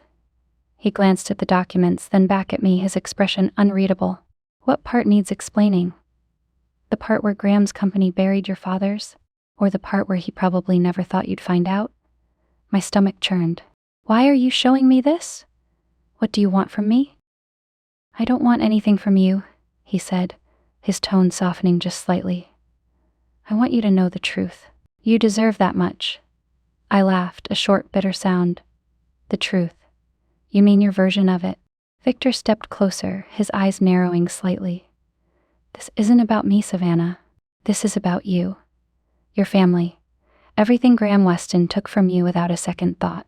His words hit like a blow, and I hated how steady he sounded, like he knew exactly what he was doing, what I was feeling. "You don't know what you're talking about," I said, though my voice lacked the conviction I wanted it to have. "Don't I?" he asked, his tone low and deliberate. "You've been loyal to him, defending him, trusting him. But tell me this, has he ever mentioned coal manufacturing? Did he ever say a single word about what his success cost your family?" I clenched my jaw, refusing to meet his gaze. Victor stepped closer, his voice soft but firm. "You're smart, Savannah. You see through the lies, the spin. But loyalty, that can blind you. Don't let him make you another casualty in his story." His words sank in, heavy and inescapable. I wanted to argue, to shove the documents back in his face and tell him he was wrong. But the evidence was there, staring me in the face. "I don't know what to believe," I said finally, my voice barely above a whisper. Victor reached out, his hand brushing mine briefly as he handed the papers back to me. "Believe yourself," he said simply. "You already know the answer, you just don't want to admit it yet." He stepped back, his gaze lingering on mine for a moment longer. "When you're ready to see the truth, you know where to find me." And then he was gone, leaving me alone with the documents, the questions, and the weight of a truth I wasn't ready to face. I sat at my kitchen table, the documents spread out like a puzzle I didn't want to solve. Each piece slotted together too perfectly to ignore: financial records, board meeting transcripts, and legal filings. The story they told wasn't just damning, it was undeniable. Graham's company had targeted my father's business, deliberately, strategically, and systematically. I clenched my jaw, staring at the familiar names stamped across the pages: coal manufacturing. My father's pride and joy. The business he'd built from the ground up with nothing but grit and determination, only to watch it crumble under the weight of debts and market pressure. Except it wasn't market pressure. It was Graham Weston. The knock at my door came sharp and insistent, jolting me out of my spiraling thoughts. I didn't need to ask who it was. When I opened the door, Victor Hale stood there, looking every inch the self-assured alpha male. His dark suit was tailored to perfection, his stance casual but commanding. The faint shadow of a beard framed his sharp jawline, and his hazel eyes locked onto mine with an intensity that made my pulse hitch. "You read them," he said, not bothering with pleasantries. I did, I replied, stepping aside to let him in. Victor moved into my space like he belonged there, his presence filling the room effortlessly. He glanced at the papers on the table, his expression calm but focused. "And?" he prompted, turning to face me, his arms crossed over his broad chest. "And there, clear," I admitted, the word bitter on my tongue. "Too clear." Victor nodded once, as if he'd expected nothing less. "Because it's the truth, Savannah. You see it now, don't you? What Graham did to your family?" I folded my arms, meeting his gaze. "What do you want from me, Victor? To hate him? To burn everything down?" He stepped closer, his voice dropping to a low, commanding tone. "I don't want anything from you, Savannah. I want you to decide what you're going to do with the truth, because pretending it didn't happen, that's not who you are." His words hit harder than I wanted them to, his unwavering gaze daring me to argue. "You're awfully confident," I said, my tone sharper than I intended. Victor's lips twitched into a faint smirk. "Confidence comes naturally when you're right." I shook my head, turning away from him to pace the room. The walls felt closer now, the weight of everything pressing in from all sides. "This isn't just about facts, Victor. It's about loyalty, about trust. Loyalty to a man who lied to you," Victor countered, his voice cutting but calm. "Trust in someone who built his empire on people like your father?" I stopped, spinning to face him. "You don't know him the way I do." Victor took a step closer, closing the distance between us. His presence was magnetic, impossible to ignore. "You're right," he said, his voice low but firm. "I don't know him the way you do. But I know men like him, men who smile while they take everything from you. Men who convince you they're the hero in their own story. I've spent my life fighting those men. You're smarter than this, Savannah. Don't let him fool you." The heat in his words, the sheer conviction, sent a shiver down my spine. I wanted to argue, to push back, but the truth was right there, staring me in the face. Victor's hand brushed mine, grounding me in the moment. His touch was brief but deliberate, a steady reminder that I wasn't alone in this. "You don't have to decide anything right now," he said, his voice softening just slightly, "but don't ignore what's in front of you.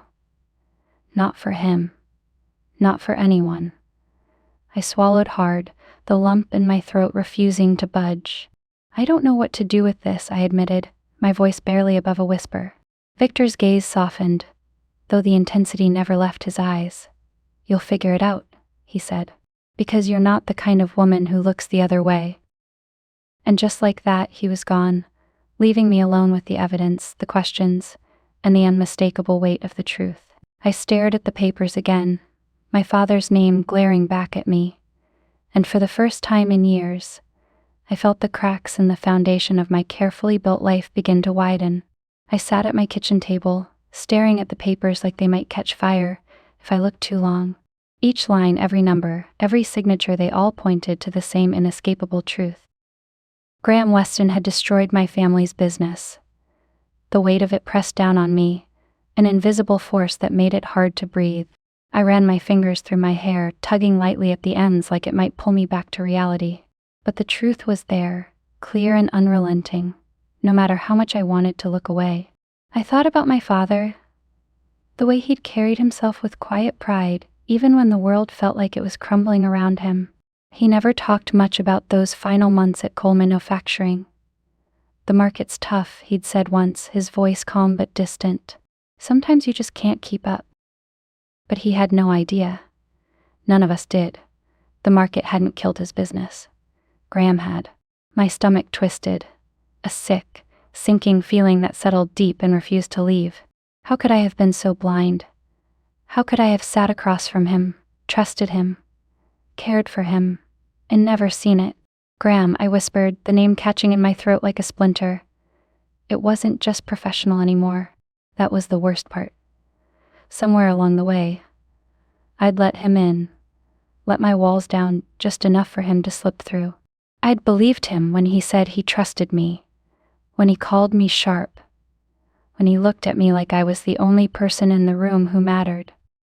It had all felt so real. But now, all I could see were the cracks in the facade. Every charming smile, every reassuring word, it all felt calculated, like he'd known exactly how to keep me in his corner. My vision blurred, and I realized too late that tears were sliding down my cheeks.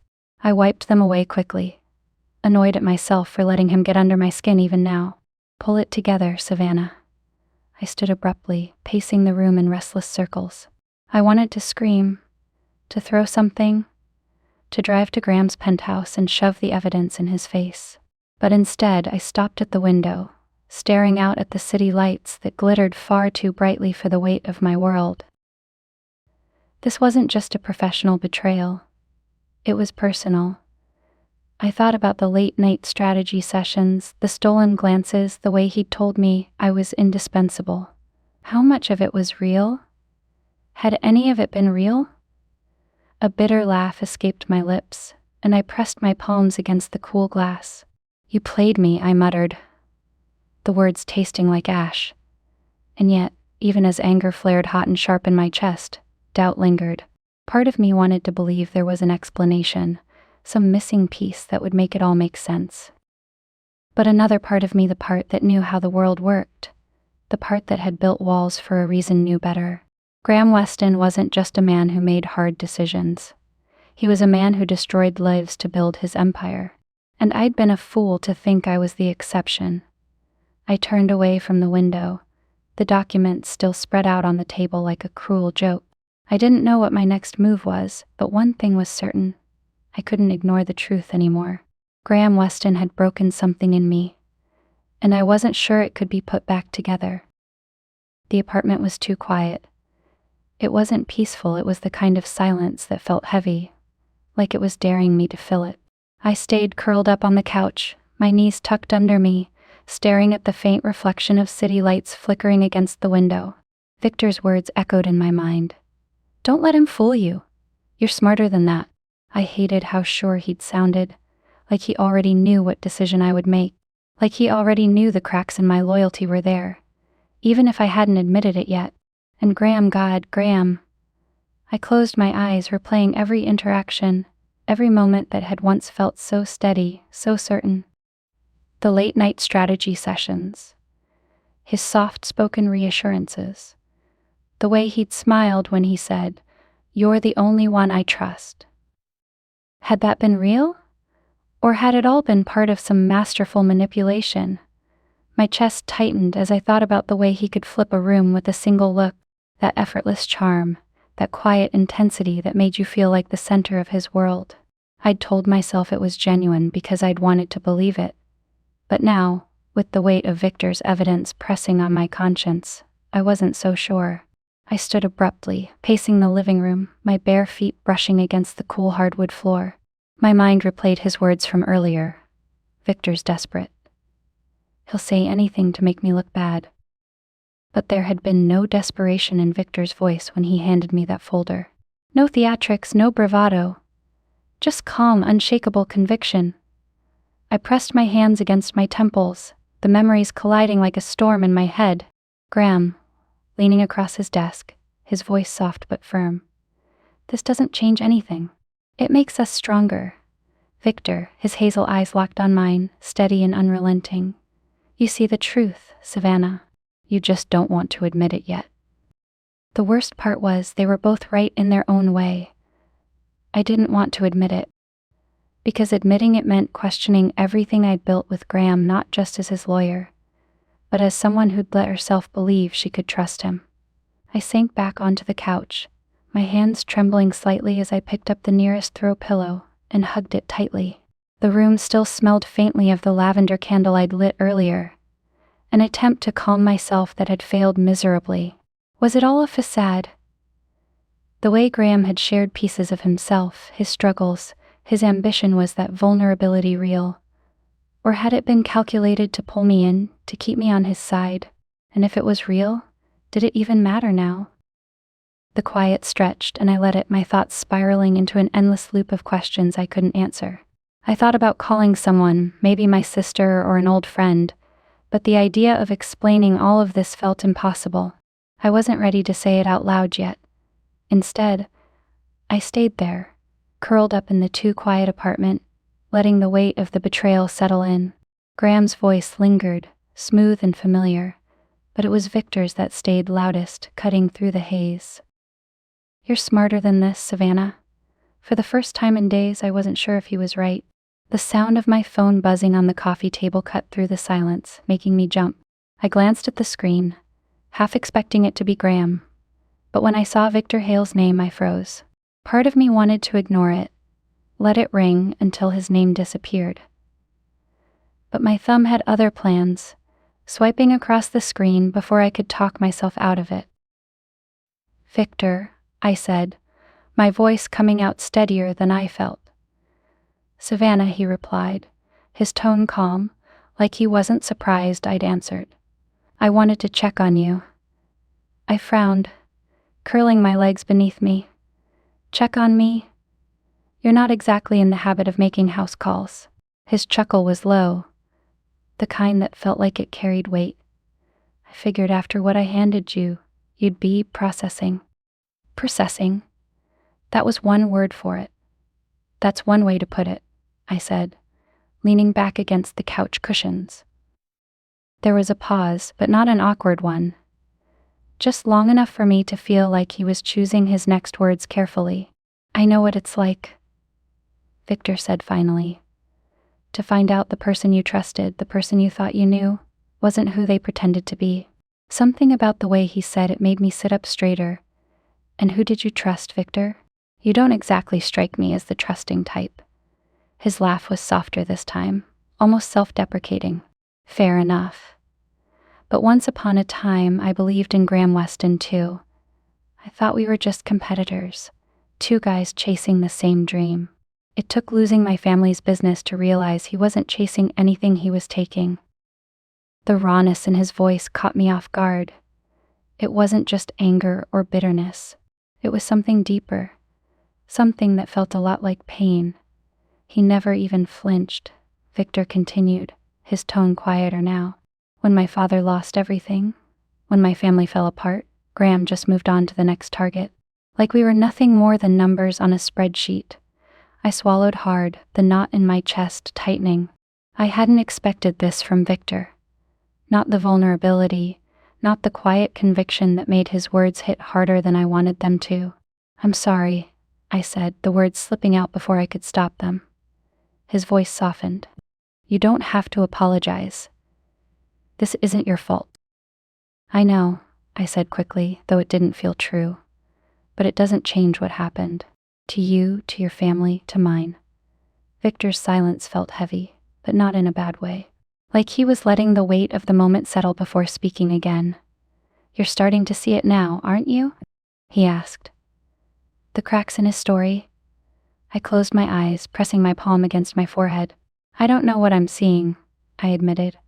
"Everything feels upside down. That's how it starts," Victor said. "But you'll figure it out, Savannah? You're not the kind of person who stays in the dark for long." I laughed softly, though it came out more like a sigh. "You're awfully confident in me, Victor." "I have to be," he replied, his voice firm, "because I know you're better than this, better than him." His words lingered long after we hung up. I stayed on the couch, staring at the city lights outside my window, the conflict in my chest pulling tighter with every passing second. Victor wasn't who I thought he was. He wasn't a vengeful rival, or a desperate man clinging to scraps of power. He was someone who'd been hurt, someone who was fighting for something he believed in. And for the first time, I wondered if maybe, just maybe, he wasn't the villain in this story after all. Chapter 6. The elevator ride to Graham's penthouse felt longer than usual, the smooth hum of its ascent doing nothing to calm the storm brewing inside me. The folder in my bag felt heavier with every passing second, like it was made of lead instead of paper. When the doors slid open, Graham's sprawling office greeted me, glass walls framing the glittering skyline, the faint scent of cedarwood and expensive cologne hanging in the air. He was at his desk, casually scrolling through something on his tablet, looking every bit the picture of effortless power. When he looked up and saw me, his face lit up in that familiar way. The grin that could charm anyone into forgetting why they were mad in the first place.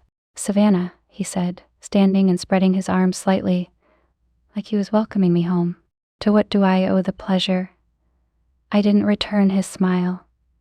I stepped into the room, my heels clicking against the polished floor, and placed the folder squarely on his desk. "We need to talk," I said, my voice sharper than I intended. Graham's grin faltered, just for a second, before he recovered, his brow furrowing in what I could only describe as performative concern. "That sounds serious," he said, sliding his hands into his pockets. "It is," I replied, folding my arms and keeping my tone steady, though anger simmered just beneath the surface. "I've been doing some digging. About coal manufacturing. About Victor Hale. About you." His expression didn't shift, but I caught the faintest flicker of tension in his jaw. "Savannah, I don't know what Victor's been feeding you, but..." I held up a hand, cutting him off. Don't dismiss this like it's nothing. I have documents, Graham. Records that show exactly what your company did to mine and Victor's." He exhaled, a long, measured breath, before stepping around the desk and leaning casually against it, his arms crossed. "Savannah," he said, his voice low, soothing, like he was trying to calm a wild animal. "I think you're misunderstanding what happened. Business is complicated, deals get messy, but that doesn't mean there was anything malicious." "Messy?" I repeated, my voice rising. "That's what you're calling it? Bankrupting my father's company? Forcing Victor's family out of theirs that's just messy to you?" His expression softened, a practiced look of remorse that didn't reach his eyes. "I'm not saying mistakes weren't made, but you have to understand, Savannah, this was never personal. It was just business. Business." The word came out like a laugh, bitter and sharp. "Do you even hear yourself? These were people's lives, Graham. My life." He straightened slightly, his gaze hardening, though his tone remained smooth. "I get that this is emotional for you, Savannah, but you have to see the bigger picture. Everything I did, every decision I made, it was to protect Weston Tech, to build something that lasts.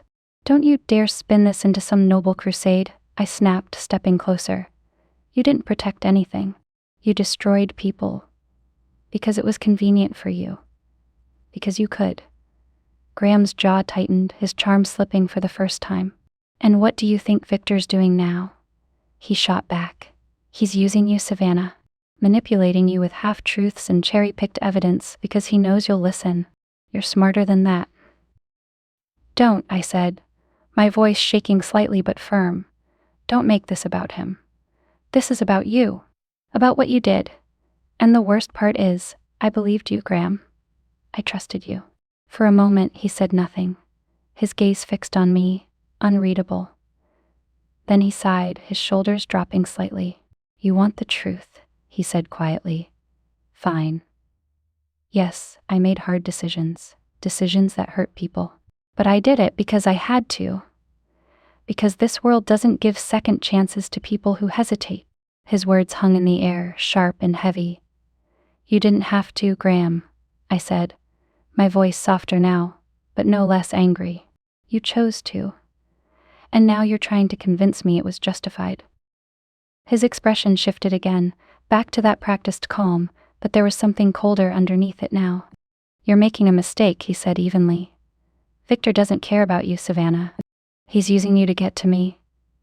Don't let him ruin everything we've built."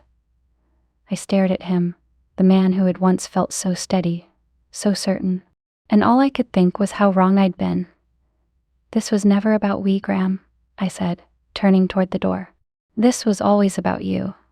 And with that, I walked out, my heels clicking sharply against the floor, each step feeling like a crack in the carefully constructed world I thought I knew.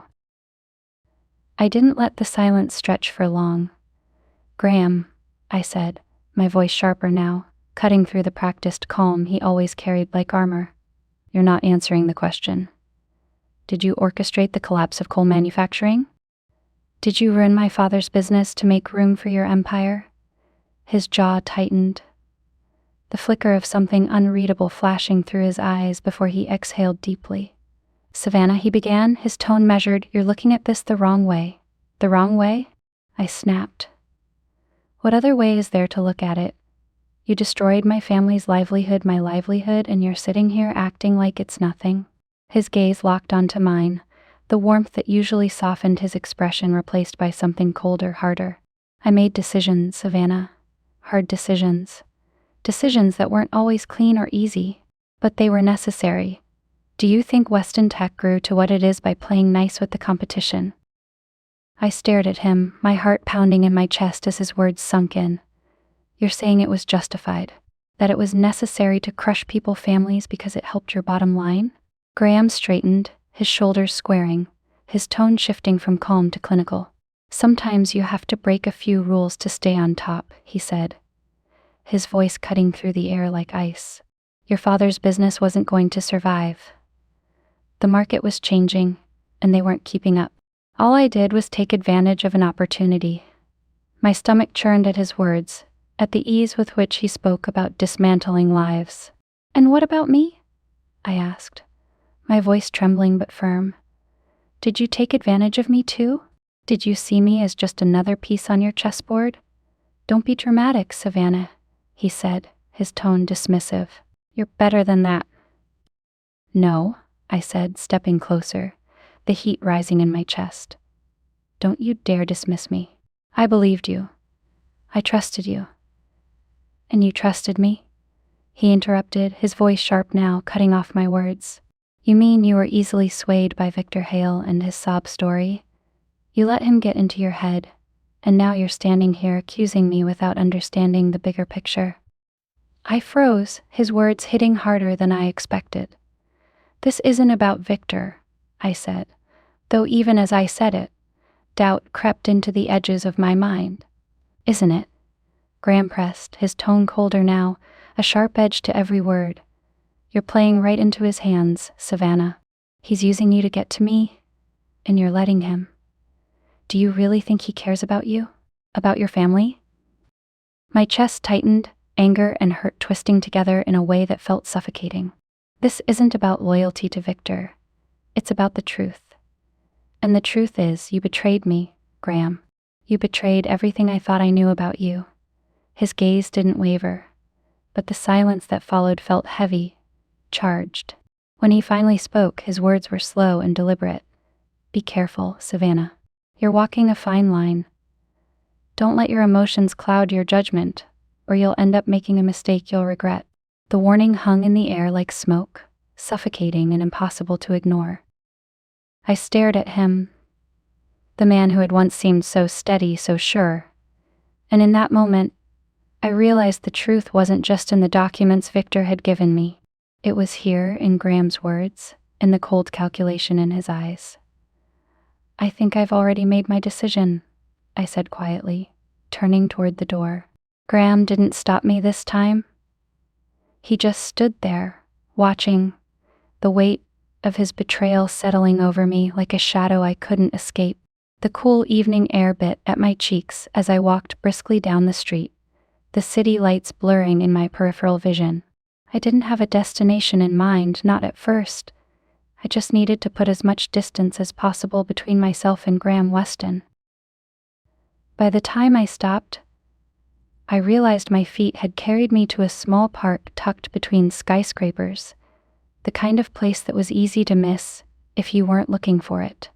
Quiet, unassuming, the kind of place where I could finally breathe, or so I thought. I sank onto a bench, clutching my coat tighter around me, the weight of the confrontation still pressing against my chest. My phone felt heavy in my pocket, an unspoken reminder that there was someone I could call. Before I could overthink it, I pulled it out and dialed. "Savannah," Victor's voice came through the line, steady and calm, like he'd been waiting for this. "Are you busy?" I asked, trying to keep my voice from cracking. There was a pause, then, "Not for you." "Where are you?" I told him, half expecting an excuse, but instead, he simply said, "Stay there. I'll be right over." Victor arrived exactly 10 minutes later, his dark coat buttoned neatly, his sharp features softened by the glow of the streetlights. He spotted me immediately and walked over with the kind of quiet confidence that made it impossible not to notice him. "Rough night?" he asked, sitting down beside me, though his tone carried more understanding than teasing. I let out a breath I didn't realize I'd been holding. "You could say that." He didn't press, just leaned back slightly, giving me the space to start when I was ready. It was annoyingly disarming. "I confronted him," I said finally, my voice quiet. "Graham, about everything. The documents, my father's company, Victor Manufacturing, all of it." Victor tilted his head, his hazel eyes sharp but patient. And he admitted it," I said, the bitterness in my tone surprising even me. "Well, he justified it. Said it was necessary, that breaking a few rules is how you stay on top. Like it was nothing." Victor's jaw tightened slightly, but he didn't interrupt. "I thought I knew him," I continued, my voice rising slightly as the words spilled out. "I thought he was someone I could trust, someone who cared about more than just his bottom line. But he looked me in the eye and said it wasn't personal. Like that was supposed to make it better." I stopped, realizing my hands were clenched into fists in my lap. Victor reached out, his hand brushing lightly against mine, a quiet reminder that I wasn't alone in this. "You're not wrong to feel betrayed," he said, his voice low and steady. "But you're also not alone. This is who Graham is, Savannah. It's who he's always been. You just see it now." I looked at him, his face calm but serious. "Why does it feel like I should have seen it sooner?" "Because people like Graham are good at hiding it," Victor said simply. "They know how to make you believe in them, how to pull you in. You're not the first person he's fooled, and you won't be the last." The weight of his words settled over me, but instead of crushing me, they steadied me. "I don't know what to do next," I admitted, my voice barely above a whisper. Victor shifted closer, his hand resting over mine now, grounding me in the moment.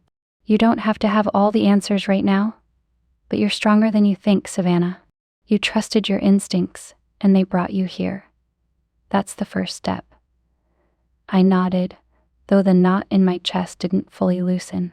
I don't know if I can trust anyone anymore." "You don't have to trust everyone," he said softly. "Just the ones who've earned it." Our eyes met then, and for the first time in days I felt a small flicker of something I hadn't expected, hope. Victor stood, offering his hand. "Come on," he said, his voice lighter now, though the sincerity didn't waver. "Let's get you out of the cold. You've had enough of being left out in the dark." I hesitated for a second before slipping my hand into his. His grip was firm, steady, and I let him lead me out of the park, my steps just a little lighter than before. For the first time, I wasn't sure if I was running away from something or toward something new. Victor's hand was warm against mine as he helped me up from the bench, his steady presence anchoring me in a way I hadn't realized I needed. The cold night air wrapped around us, but it didn't feel as sharp now, not with him standing beside me. "Let me guess," I said, my voice dry but tinged with exhaustion. "You have a plan." His lips curved into a faint smile, one that didn't quite reach his eyes but still managed to convey a quiet confidence. "I always have a plan," he said simply, "but I need you to be part of it." I raised an eyebrow, crossing my arms. "Is this where you pitch me your grand crusade to take down Graham Weston?" Victor chuckled, low and warm, like he appreciated my sarcasm more than he should have. "Not a crusade," he corrected. "Just the truth. And I think you're the only person who can help me get it." I tilted my head, studying him. The way he stood, his shoulders squared and his gaze unwavering, gave him an air of authority that was hard to ignore. But it wasn't intimidating. It was grounding. "And why is that?" I asked, though I already had a feeling I knew the answer. "Because you know him better than anyone," Victor said, his voice soft but firm. "You've seen the cracks, Savannah. You've felt them. And you're not the kind of person who can turn a blind eye to what you know is wrong." His words hit harder than I wanted to admit, and for a moment, I couldn't look away from him. "So what's your plan?" I asked, folding my arms tighter, not out of defiance but to steady myself. "We need to dig deeper," Victor said, his tone shifting into something more deliberate. There's more out there: records, transactions, communications. If we can piece it all together, we can expose the full extent of what Graham's done. Not just to me, but to you, your family, and God knows how many others. I exhaled slowly, the weight of it all pressing against my chest. You make it sound so simple. It's not, he admitted, but nothing worth doing ever is. I hesitated, the enormity of what he was asking settling in.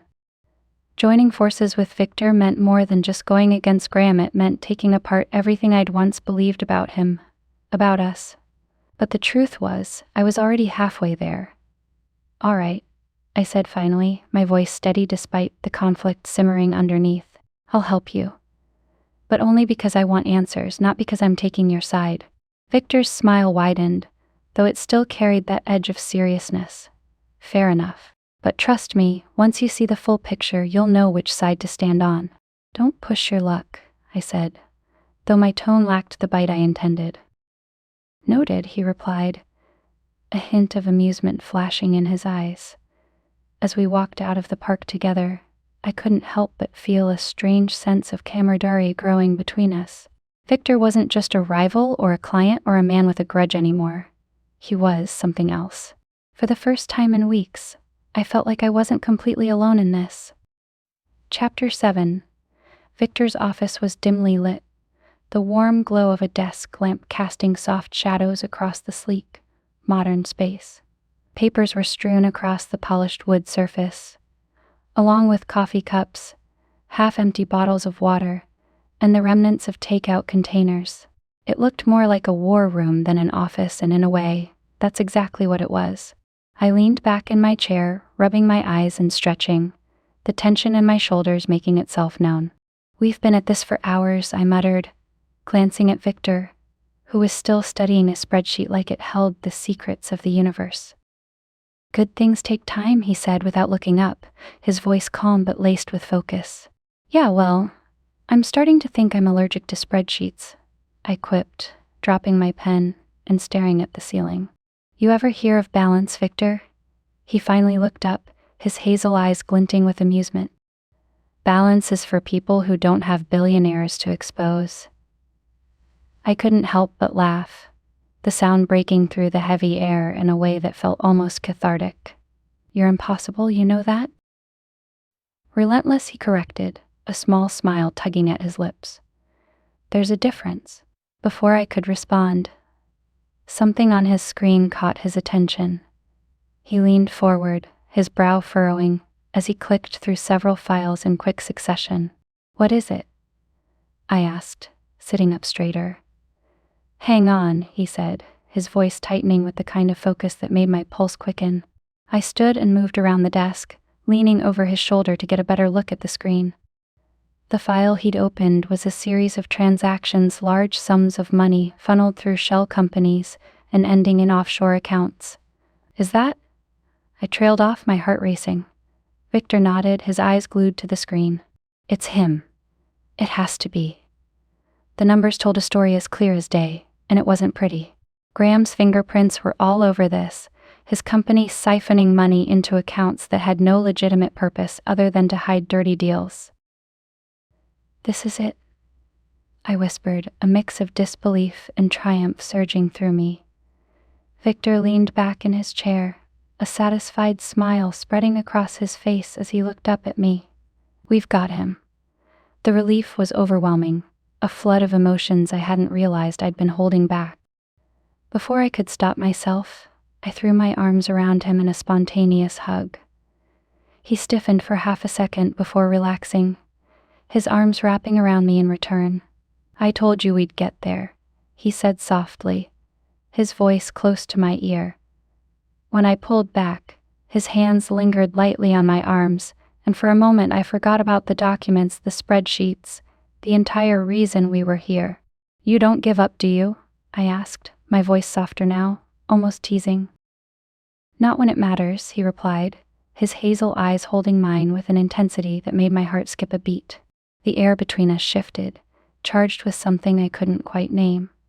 But before I could overthink it, Victor cleared his throat, stepping back slightly and breaking the spell. "We should document everything," he said, gesturing to the screen. "Make sure we have a solid case. Right?"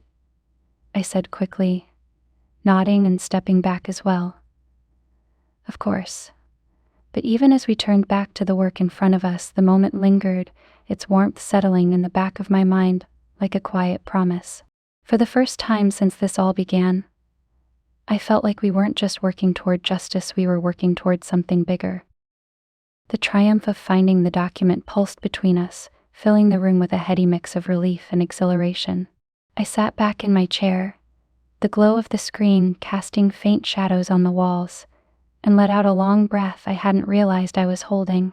"We did it," I said, my voice softer now, the weight of the discovery starting to settle. Victor leaned back, his hands resting on the desk as his hazel eyes flicked toward me. The sharpness of his usual focus softened into something gentler, almost reverent. "We couldn't have done it without you," he said, his voice low and steady. "I mean that, Savannah. You didn't have to take this on. But you did. And you didn't back down."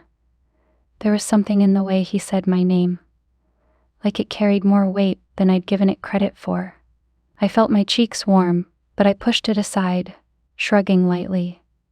Well, I wasn't exactly going to sit back and let Graham keep getting away with this. "That's not my style." Victor chuckled, the sound rich and warm, and shook his head. "No, it's not," he said, a small smile tugging at the corners of his mouth. "You're remarkable, you know that?"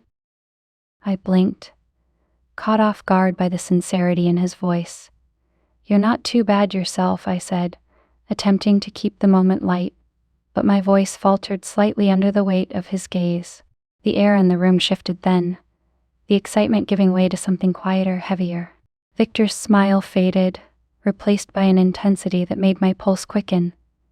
"You didn't have to believe me," he said, his tone softer now, almost vulnerable. "But you did. And I can't tell you how much that means to me." I opened my mouth to respond, but the words didn't come.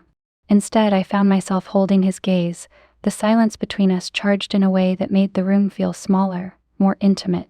Victor took a small step closer, his movements slow, deliberate. "Savannah," he said, my name rolling off his tongue like a secret meant just for me. My breath hitched as he reached out, his fingers brushing mine lightly before his hand rested over mine. The warmth of his touch sent a shiver up my spine, and suddenly, the space between us felt impossibly small. Before I could talk myself out of it, I leaned in, my heart pounding so loudly I was sure he could hear it. Victor closed the gap, his hand sliding to the side of my face, his thumb brushing my cheek as his lips met mine.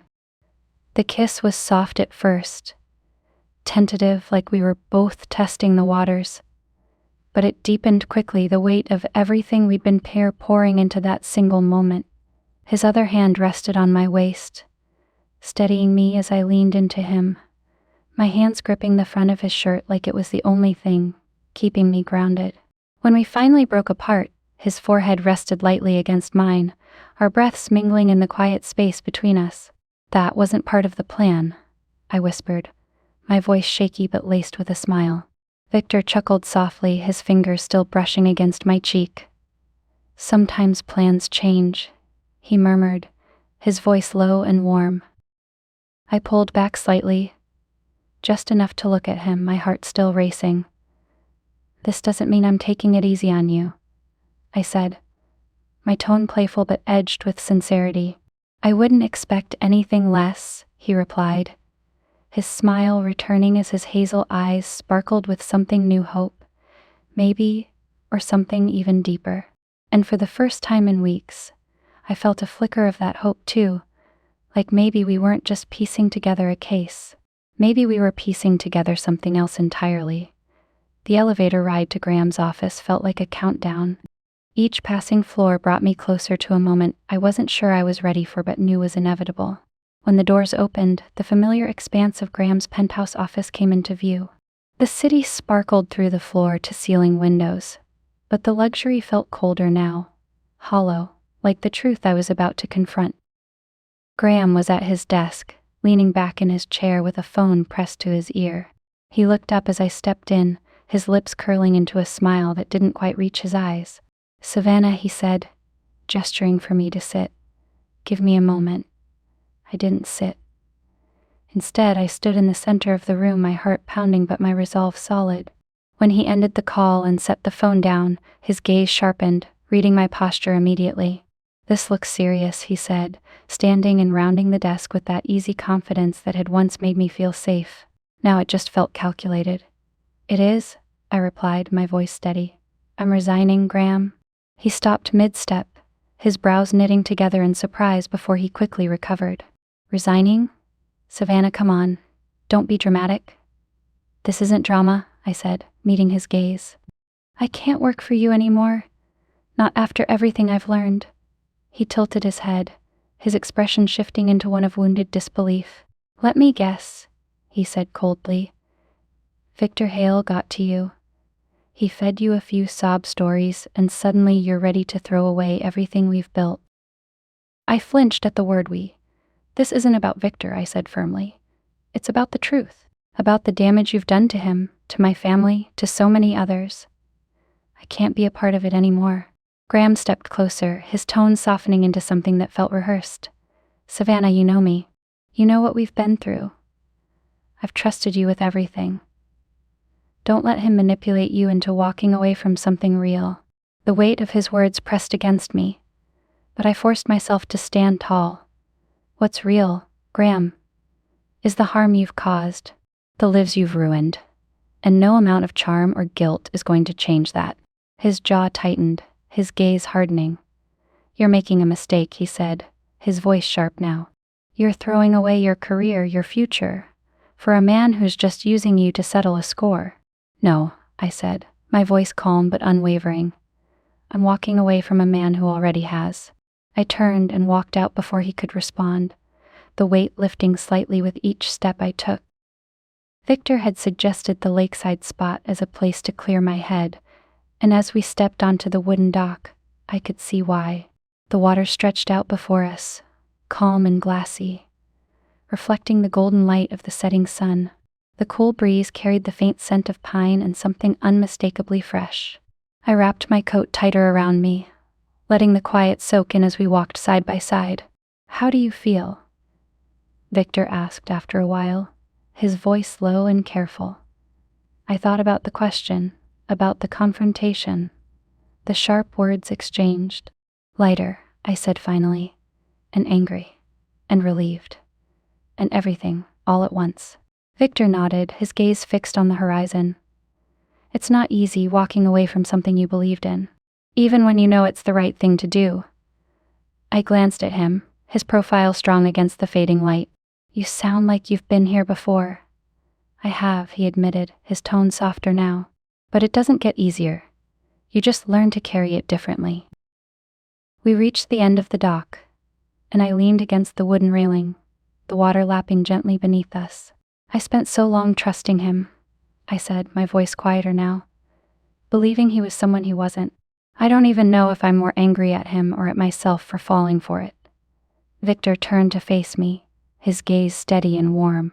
"You believed him because he's good at what he does, but you also trusted your instincts, Savannah. You saw through him when it mattered most. That takes strength." I looked down at the water, the raw water, the ripple of the surface mirroring the emotions swirling inside me. "It doesn't feel like strength," I said. "It is," he said firmly, stepping closer. "You could have ignored the truth, stayed where it was safe and comfortable. But you didn't. That says everything about who you are." I glanced up at him, his words sinking deeper than I wanted to admit. The vulnerability in his eyes matched something I felt in my own chest, a sense of understanding, of shared burdens. "Thank you," I said softly, the words barely audible over the gentle breeze. Victor smiled, the kind of smile that wasn't meant to disarm but to reassure. "You don't have to thank me," he said. "We're in this together now." And for the first time in what felt like forever, I believed him. Chapter 8. The courtroom was packed, the air thick with anticipation. Rows of suits, reporters, and curious filled the gallery. Their murmurs hushed the moment I stepped into the room. It wasn't my first time in a courtroom, but this wasn't just any case. This was the case, the one that could either dismantle Graham Weston's empire or cement his hold on the narrative forever. Victor walked beside me, his presence steady, a quiet reminder that I wasn't in this alone. His suit was sharp, his expression unreadable, but when our eyes met briefly, I saw the flicker of something deeper: trust. The judge called the court to order, and I rose, my heels clicking against the polished floor as I moved to the front. All eyes turned to me, and for the first time I didn't feel the weight of their stares. Instead, I felt a surge of energy, sharp and electric, like the calm before a storm. I cleared my throat and began. "Your Honor, ladies and gentlemen of the jury," I said, my voice steady but charged. "This case isn't just about numbers or contracts. It's about people.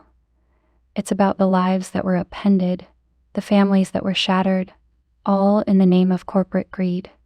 I let the words hang for a moment, scanning the jury's faces, making sure I had their attention. Graham Weston built his empire by playing a game that only he knew the rules to. He used his power, his wealth, and his influence to crush anyone who dared stand in his way, all while keeping his hands clean, or so he thought. I gestured toward the evidence table, where piles of documents, charts, and incriminating emails were neatly arranged. But today we're here to show you the truth. The truth about how one man's ambition came at the cost of so many others. From the corner of my eye, I caught a flicker of movement. Graham, sitting at the defense table, his posture rigid but his expression cool. It didn't rattle me, not anymore. I continued, my voice rising slightly as I drove my point home. This isn't just about justice for the victims, though they deserve that. This is about sending a message that no matter how powerful someone thinks they are not above accountability, not above the law. When I finished, the room was silent, the kind of silence that buzzed with unspoken energy. I returned to my seat, my heart racing, but not with fear, with determination. Victor leaned in slightly, his voice low but firm. "You nailed it," he said, his hazel eyes glinting with pride. "Don't jinx it," I whispered back, though a small smile tugged at my lips. The rest of the day unfolded in a flurry of testimonies, cross-examinations, and objections. I held my ground at every turn, presenting emails that linked Graham to fraudulent offshore accounts, calling witnesses who painted a picture of his calculated maneuvers, and dismantling the defense's weak attempts to discredit us.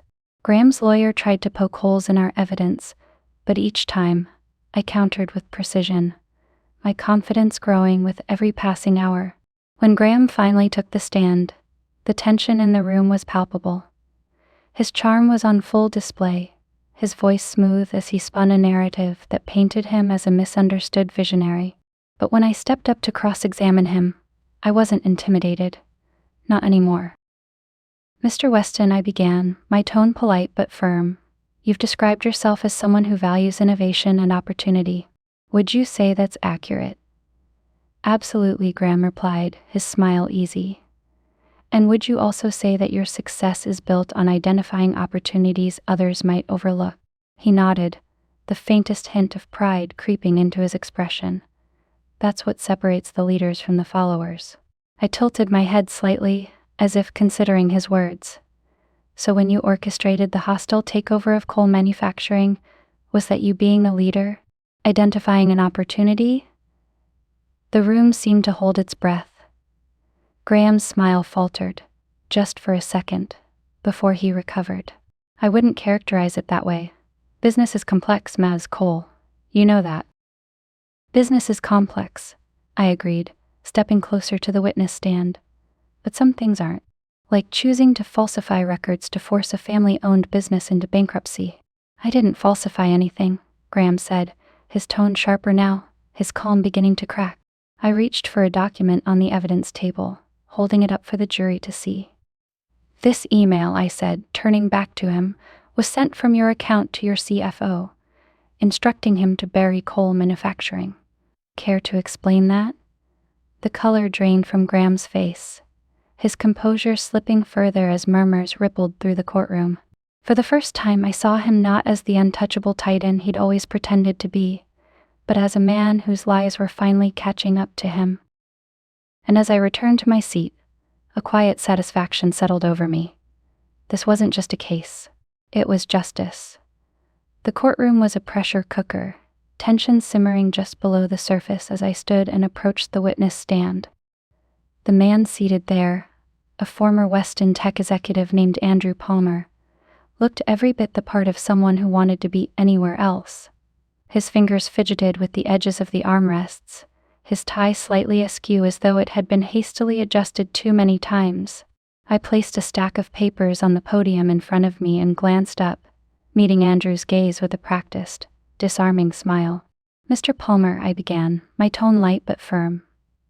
"Thank you for being here today. I know this isn't easy." Andrew swallowed hard, nodding slightly. "No, it's not." I let the silence hang for a beat before continuing. "You worked at Weston Tech for over a decade, is that correct?" "Yes," he replied. 12 years. And in those 12 years, you reported directly to Graham Weston for how many? 10, he said, shifting slightly in his seat. I nodded, feigning casual interest as I flipped through my papers. "So you'd say you were privy to many of the inner workings of the company during that time?" He hesitated, and I caught the way his gaze flicked briefly toward Graham, seated at the defense table. Graham's expression was unreadable, his hands steepled in front of him, but the tension in his shoulders was telling. "Yes," Andrew said finally, his voice quieter now. I stepped closer, resting my hand lightly on the edge of the podium. "Mr. Palmer, during your time at Weston Tech, were you ever asked to participate in practices that could be considered questionable?" Andrew's eyes darted toward Graham again, the hesitation palpable.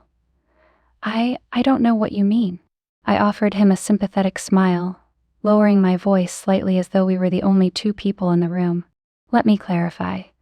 Were you ever instructed to falsify records, manipulate financial statements, or take actions that might harm other businesses?" The murmur that rippled through the gallery was barely audible over the pounding of my heart. Andrew's face paled, his fingers gripping the armrests like they were the only thing keeping him grounded. He started, his voice cracking slightly. I was following orders. The room seemed to hold its breath. "Orders from whom?" I asked, my voice steady but insistent. Andrew's gaze dropped to his lap, his words barely above a whisper. "From Mr. Weston." Another ripple of murmurs swept through the room, louder this time. I resisted the urge to glance at Graham, knowing his expression would only fuel my resolve. "What kind of orders, Mr. Palmer?" I pressed gently, though my tone carried a deliberate edge. Andrew sighed, his shoulders slumping in defeat. "We were told to bury certain companies, drive down their value until they had no choice but to sell to us. And in some cases," he trailed off, swallowing hard before continuing. "In some cases, we manipulated records to make it look like they were already failing." The gallery erupted into hushed whispers, the weight of his confession settling over the room like a heavy fog. "Thank you, Mr. Palmer," I said, my voice softer now but no less firm. "No further questions." I returned to my seat, my pulse racing as I leaned closer to Victor. He gave me a subtle nod, his expression one of quiet pride. Meanwhile, Graham sat rigid at the defense table, his calm facade slipping as he whispered something heated to his lawyer. The cracks in his armor were finally showing, and for the first time I felt the tide beginning to turn. This wasn't just about winning anymore. It was about exposing the truth, no matter how much Graham had tried to bury it. And as I glanced back at the jury, their expressions a mix of shock and determination, I knew they saw it too. When Victor Hale took the stand, the room shifted. It wasn't just the way he walked calm, confident, and impossibly composed. It was the weight of his presence, the quiet authority that made people pay attention without him needing to demand it. As he adjusted his suit jacket and settled into the witness chair, I caught a faint flicker of something in his eyes. Not nervousness, Victor didn't do nervous. It was something deeper, more vulnerable. He glanced at me briefly, the corner of his mouth twitching into a barely there smile, before focusing on the prosecutor's questions. "Mr. Hale," the prosecutor began, her tone even and professional, "can you explain in your own words How Graham Weston's actions impacted your family and your business. Victor exhaled slowly, his hands resting lightly on the arms of the chair. Hale Industries was founded by my grandfather, he began, his voice steady but laced with a quiet intensity. It wasn't a massive corporation or a global powerhouse, but it was ours. A family-run company built on hard work, integrity, and a deep sense of responsibility to our employees. His gaze shifted to the jury, his hazel eyes locking onto each of them with a sincerity that was impossible to fake. My father took over the business when my grandfather retired. He poured everything he had into it, his time, his energy, his heart. It wasn't just a business to him. It was his legacy, his way of providing for the people who depended on him. The room was silent, every word hanging in the air like a thread weaving a story no one could look away from. And then Graham Weston came along. Victor continued, his tone hardening slightly. He saw Hale Industries not as a business, not as a legacy, but as an opportunity. He launched a hostile takeover, undercutting us at every turn. He manipulated numbers, spread rumors about our financial stability, and used his influence to force us into a corner we couldn't get out of. Victor paused, his jaw tightening as he glanced down briefly before meeting the prosecutor's gaze again. In the end, we had no choice but to sell. My father lost everything he'd worked his entire life for. The stress of it took a toll on him, physically and emotionally. He was never the same after that. His voice softened, the raw emotion beneath his calm exterior bleeding through. When he passed away 2 years later, it wasn't just because of age or illness. It was because he'd lost the thing that gave his life purpose. And that's something you don't recover from. I swallowed hard, my throat tightening at the honesty in his words. This wasn't a performance. This was a man laying bare his pain, his loss, and the quiet devastation that had followed. The prosecutor nodded, her voice gentle. Mr. Hale, why are you pursuing this case now? Victor straightened slightly, his gaze sharpening. Because people like Graham Weston don't stop. They don't wake up one day and decide they've done enough damage. They keep going, taking more, hurting more people, unless someone holds them accountable. I'm here because I believe in justice not just for my family, but for every family he's hurt along the way. The jury's eyes stayed on him, their expressions a mix of empathy and outrage. Graham, on the other hand, sat rigid at the defense table, his jaw tight as he whispered something heated to his lawyer. Thank you, Mr. Hale, the prosecutor said, stepping back. No further questions. As Victor stepped down, our eyes met for a brief moment. His were steady, warm, and filled with a kind of quiet strength that made my chest tighten. He returned to his seat beside me, and as he sat down, I leaned in slightly, whispering, "That was incredible." Victor's lips quirked into a faint smile, his voice low enough for only me to hear. It's not over yet. But we're getting there. And as the courtroom shifted into the next phase of the trial, I couldn't help but feel that he was right. The defense attorney stood, a man whose sharp suit and even sharper tongue had made him infamous in courtrooms across the city. He had that slick confidence of someone who knew how to spin a story, and today his target was me. I stayed seated at the witness stand, my back straight and my expression neutral. On the surface I looked calm, but inside my heart pounded like a drumbeat echoing through my chest. The attorney began with a slow, deliberate pace, like a predator circling its prey. "Ms. Cole," he said, his voice smooth, almost friendly. "You've been working closely with Mr. Hale on this case, correct?" "Yes," I replied, my tone measured. "And in the course of working with him," he continued, pausing for effect, "would you say the two of you have developed a personal relationship?"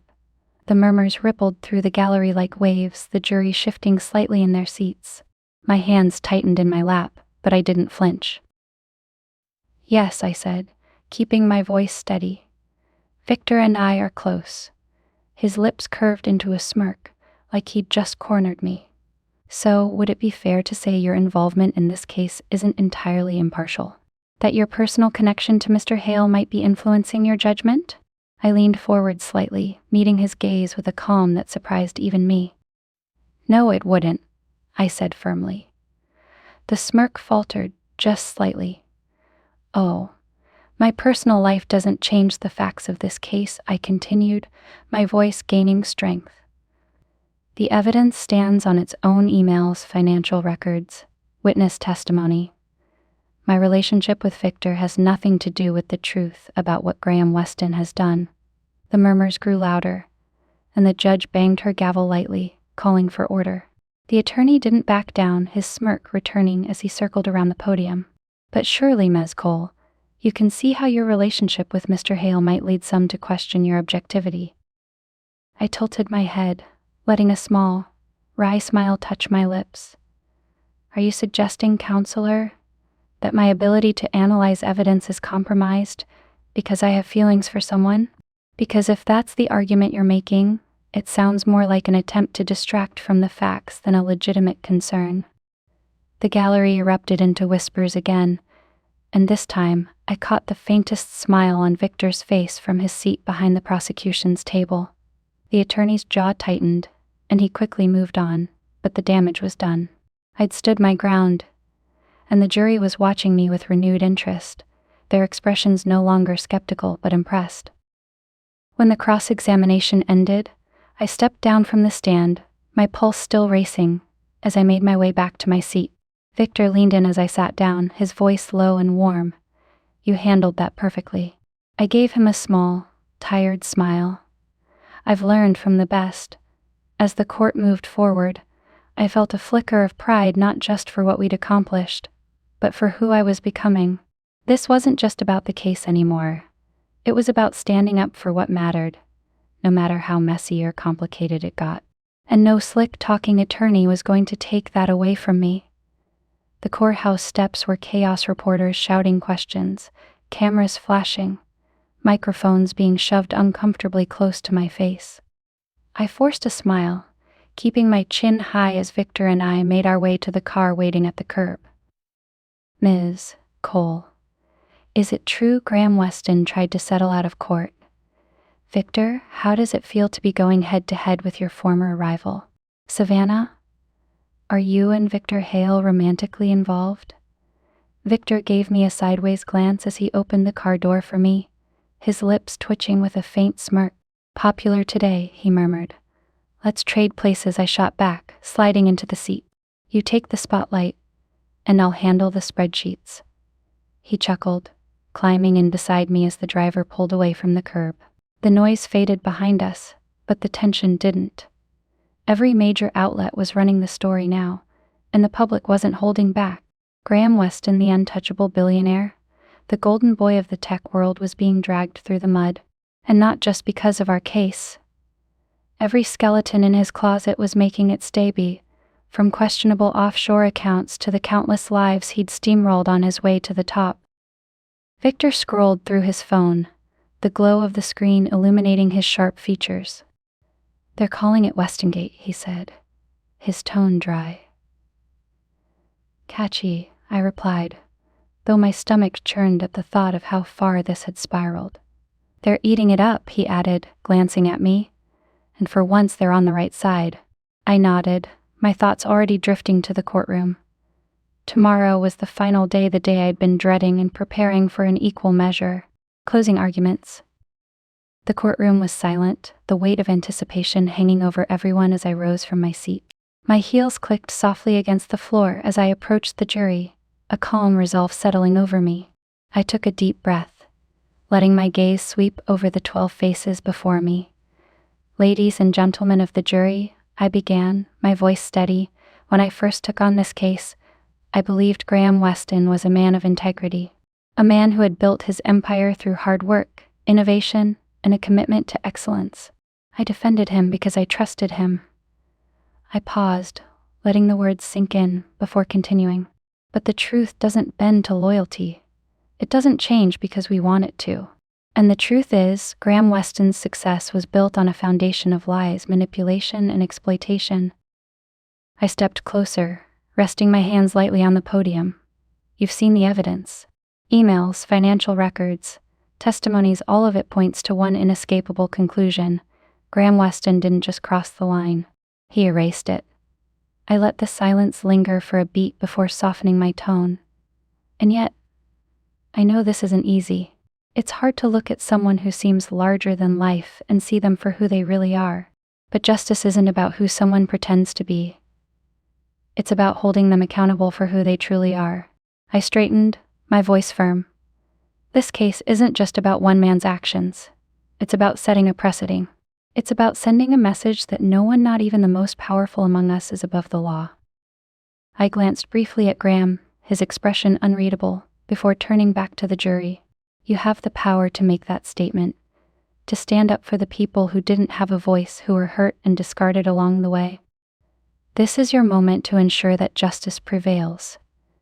With that, I returned to my seat, my heart pounding as the weight of the moment settled over me. Victor leaned in slightly, his voice low but warm. You were brilliant. I exhaled, the tension in my chest easing slightly as I allowed myself a small, tentative smile. Now we wait. The room erupted with murmurs as the jury was dismissed to deliberate, and as the hours ticked by, I felt a quiet determination take root, stronger than my fear. The truth was out. Now it was up to them. The courtroom was packed, but the silence was deafening. Everyone was holding their breath, waiting for the judge to speak. My hands rested on the edge of the table, gripping the cool wood like it was the only thing keeping me grounded. Victor sat beside me, his calm exterior betraying nothing, but I could feel the tension radiating off him. After reviewing the evidence and the testimonies presented, the judge began, her voice firm but measured. This court finds Graham Weston and Weston Tech liable for fraudulent practices, financial manipulation, and unethical business dealings. The air seemed to shift. A collective exhale rippled through the gallery as people exchanged wide-eyed glances. I stayed frozen, my heart pounding so hard I was sure it echoed in the room. The court orders Weston Tech to pay restitution to the affected parties, the judge continued, her gaze unwavering. Furthermore, Mr. Weston is to step down from his position as CEO, effective immediately. The damages to the victims of these actions cannot be undone, but this ruling ensures accountability. It was over. I blinked, my vision blurring slightly as the weight of the words sank in. The evidence had spoken, the truth had prevailed, and Graham Weston's empire was finally crumbling. Victor's hand brushed against mine under the table, a small, grounding gesture. I glanced at him, his hazel eyes meeting mine with a quiet, triumphant intensity. Savannah, he murmured, a faint smile tugging at his lips. We did it. Before I could respond, the shuffle of footsteps drew my attention. Graham was rising from his seat at the defense table, his expression a mask of forced composure, but the tightness in his jaw and the stiffness in his movements betrayed him. The media swarmed as he exited the courtroom, cameras flashing and microphones thrust forward like weapons. He didn't stop to speak, his head held high, as though pretending he hadn't just lost everything would somehow make it true. But even from where I sat, I could see the cracks. The empire he'd built on lies and exploitation was gone, and the man who once seemed untouchable was walking out a shadow of himself. The gallery erupted into a mix of murmurs and cheers, the energy in the room palpable. Victor stood, offering me his hand, and I took it, letting him pull me to my feet. As we stepped outside, the sunlight felt brighter, the air lighter. The crowd outside turned their attention to us, their questions blending into a cacophony of sound. But for the first time, I didn't feel overwhelmed. Victor leaned in close, his voice low but teasing. Think they want an exclusive with the heroes of the day? I laughed softly, the sound surprising even me. Let them wonder, I said, and as we walked away, the future stretched out before us uncertain but ours to shape. Chapter 9. The courtroom was a sea of anticipation, the kind of silence that made you hold your breath without realizing it. Every eye was on the judge, her expression as unreadable as the oak-paneled walls around us. I gripped the edge of the table, my knuckles white, my heart pounding so loudly I was sure the jury could hear it. This court, the judge began, her voice calm and deliberate, finds in favor of the plaintiffs, Victor Hale, and the parties represented. The words hit like a flood, washing over me in a wave of relief and disbelief. The defendant, Graham Weston is found liable for fraudulent business practices, financial manipulation, and damages incurred as a result of unethical corporate conduct, she continued, her tone unwavering. Restitution is to be paid in the amount of $150 million, distributed among the affected parties, including Hale Industries. There was a collective exhale from our side of the room, a surge of whispers and muffled cheers as the reality of the verdict sank in. I barely noticed Victor's hand on mine until he gave it a light squeeze, grounding me. "Savannah," he murmured, his voice low but full of quiet triumph. "It's over." I turned to him, and for a moment, the noise, the cameras, the crowd, it all faded. There was just us, the weight of weeks, months of work lifting as we stared at each other. The judge's gavel struck the sound block, bringing the courtroom back to life.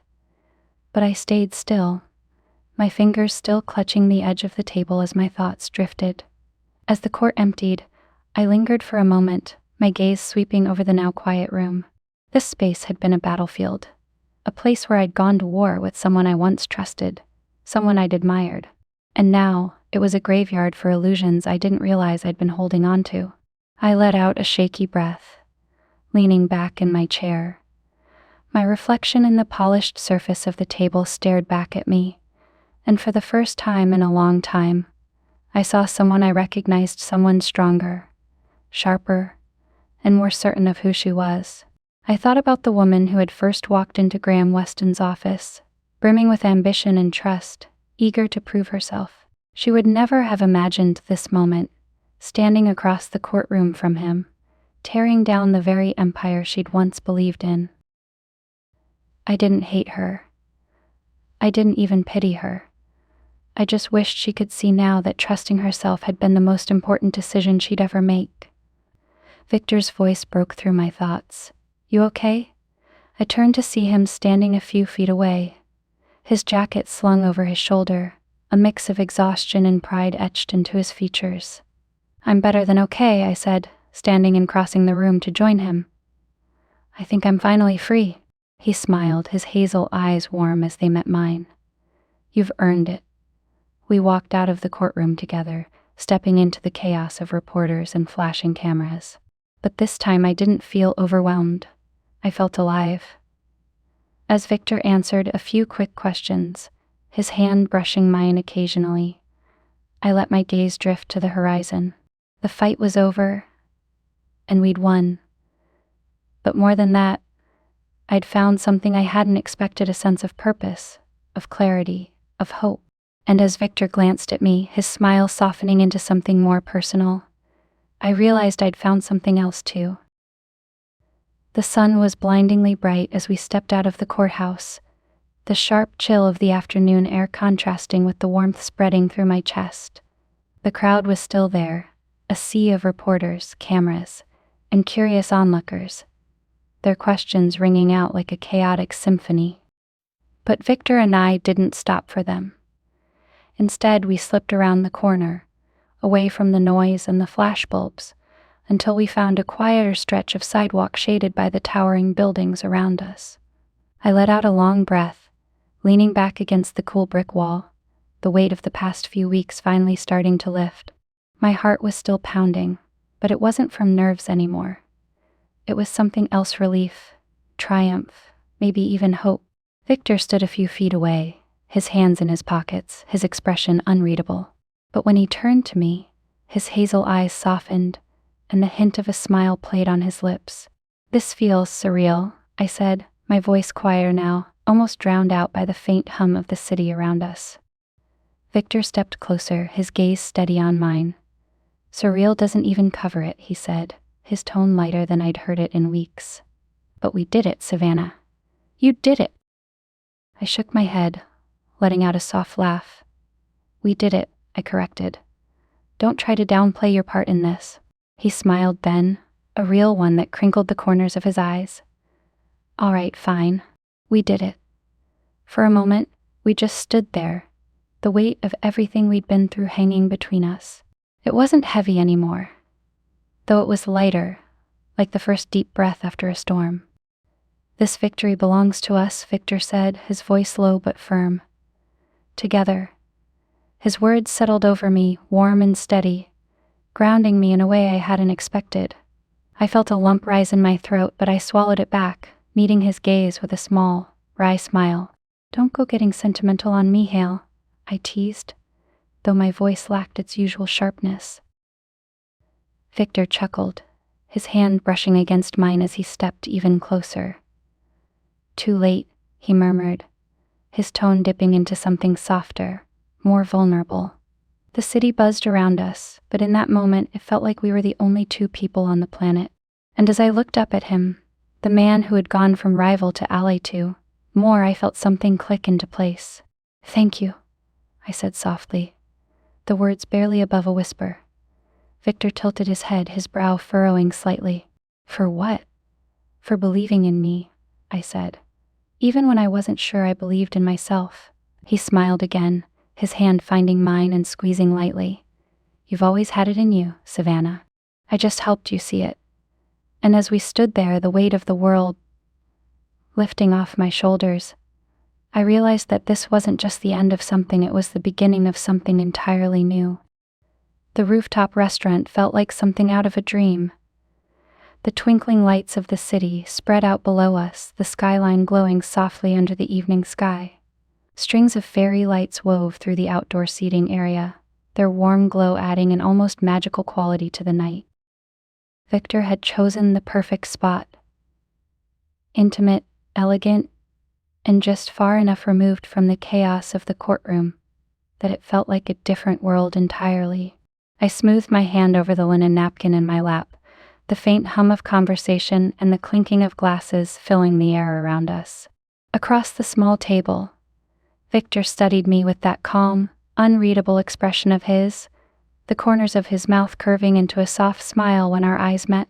"You're quiet tonight," he said, tilting his glass of wine slightly before taking a sip. "That's not like you," I smiled, leaning back in my chair and glancing out at the view. "Just taking it all in," I replied. "Feels like it's been a lifetime since I've had a moment to breathe." Victor set his glass down, his gaze never leaving mine. "You've earned it," he said. "And then some." The server arrived with our food, a beautifully plated spread that looked almost too perfect to eat.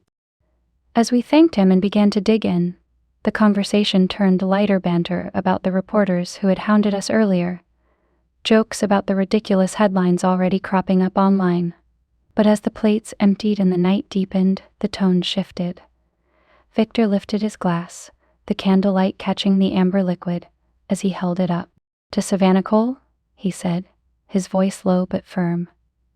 "The woman who took on a giant." And I felt my cheeks heat, but I managed a small laugh, raising my own glass.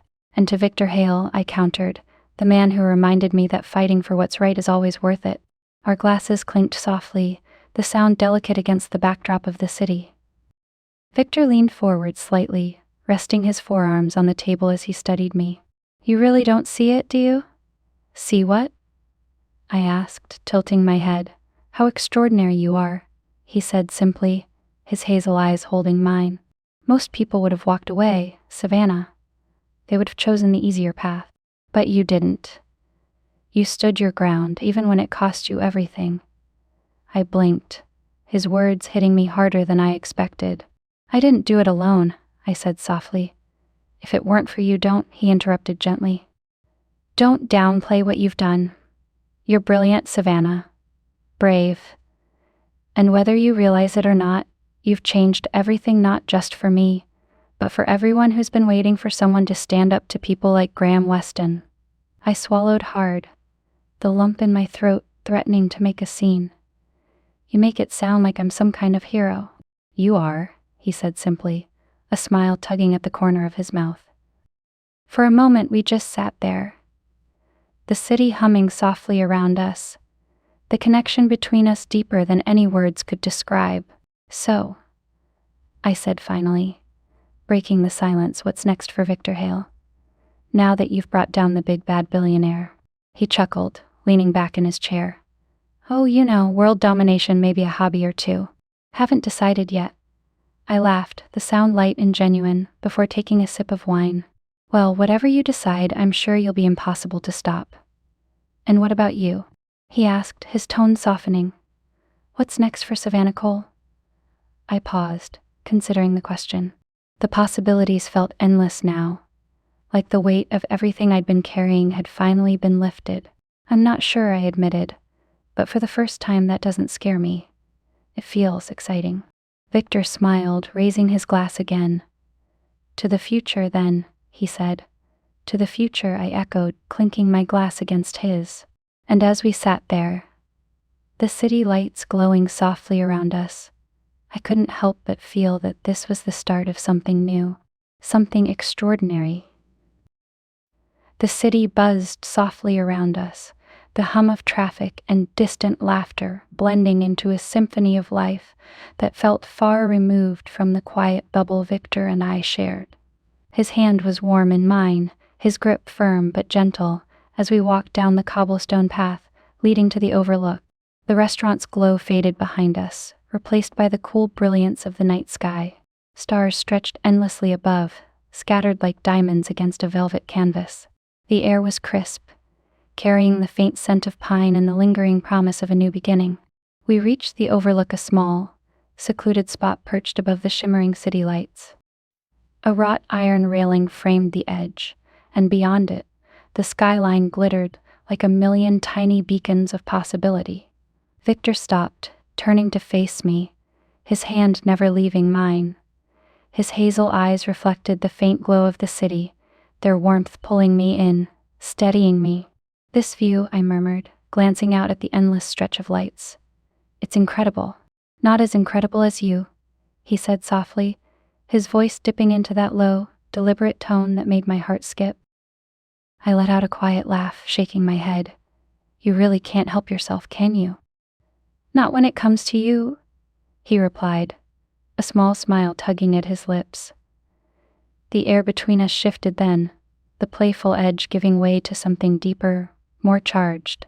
He stepped closer, his free hand brushing lightly against my cheek, his fingers tucking a stray strand of hair behind my ear. The warmth of his touch sent a shiver down my spine, and I felt my breath catch. Savannah, he said, my name rolling off his tongue like a quiet confession. You've changed everything for me. I swallowed hard, my heart pounding as I looked up at him. You've changed everything for me too, I admitted, my voice barely above a whisper. He leaned in slowly, giving me every chance to pull away. But I didn't. I couldn't. When his lips met mine, it was like the world melted away, leaving only the two of us under the vast expanse of stars. The kiss was soft at first, tentative, as if testing the waters. But it deepened quickly, a surge of passion breaking through the quiet restraint we'd both been holding onto for so long. His hand slid to my waist, pulling me closer as my fingers curled into the fabric of his jacket, anchoring myself to him. The heat of his body pressed against mine was intoxicating, a perfect counterpoint to the cool night air that nipped at my skin. The city lights blurred in the background, their glow paling in comparison to the fire sparking between us. His lips moved against mine with a deliberate intensity, each kiss building on the last, a silent promise of everything we'd fought for and everything still to come. When we finally broke apart, his forehead rested lightly against mine, our breaths mingling in the quiet space between us. I could get used to this, he said, his voice low and rough in a way that sent another shiver through me. I smiled, my fingers still clutching his jacket. Me too. We stood there for a moment longer, the world around us quiet and still, as if the universe itself had paused to give us this moment. As we turned to leave hand in hand, the future stretched out before us, an endless expanse of possibility. And for the first time, I wasn't afraid of what lay ahead. I was ready for it.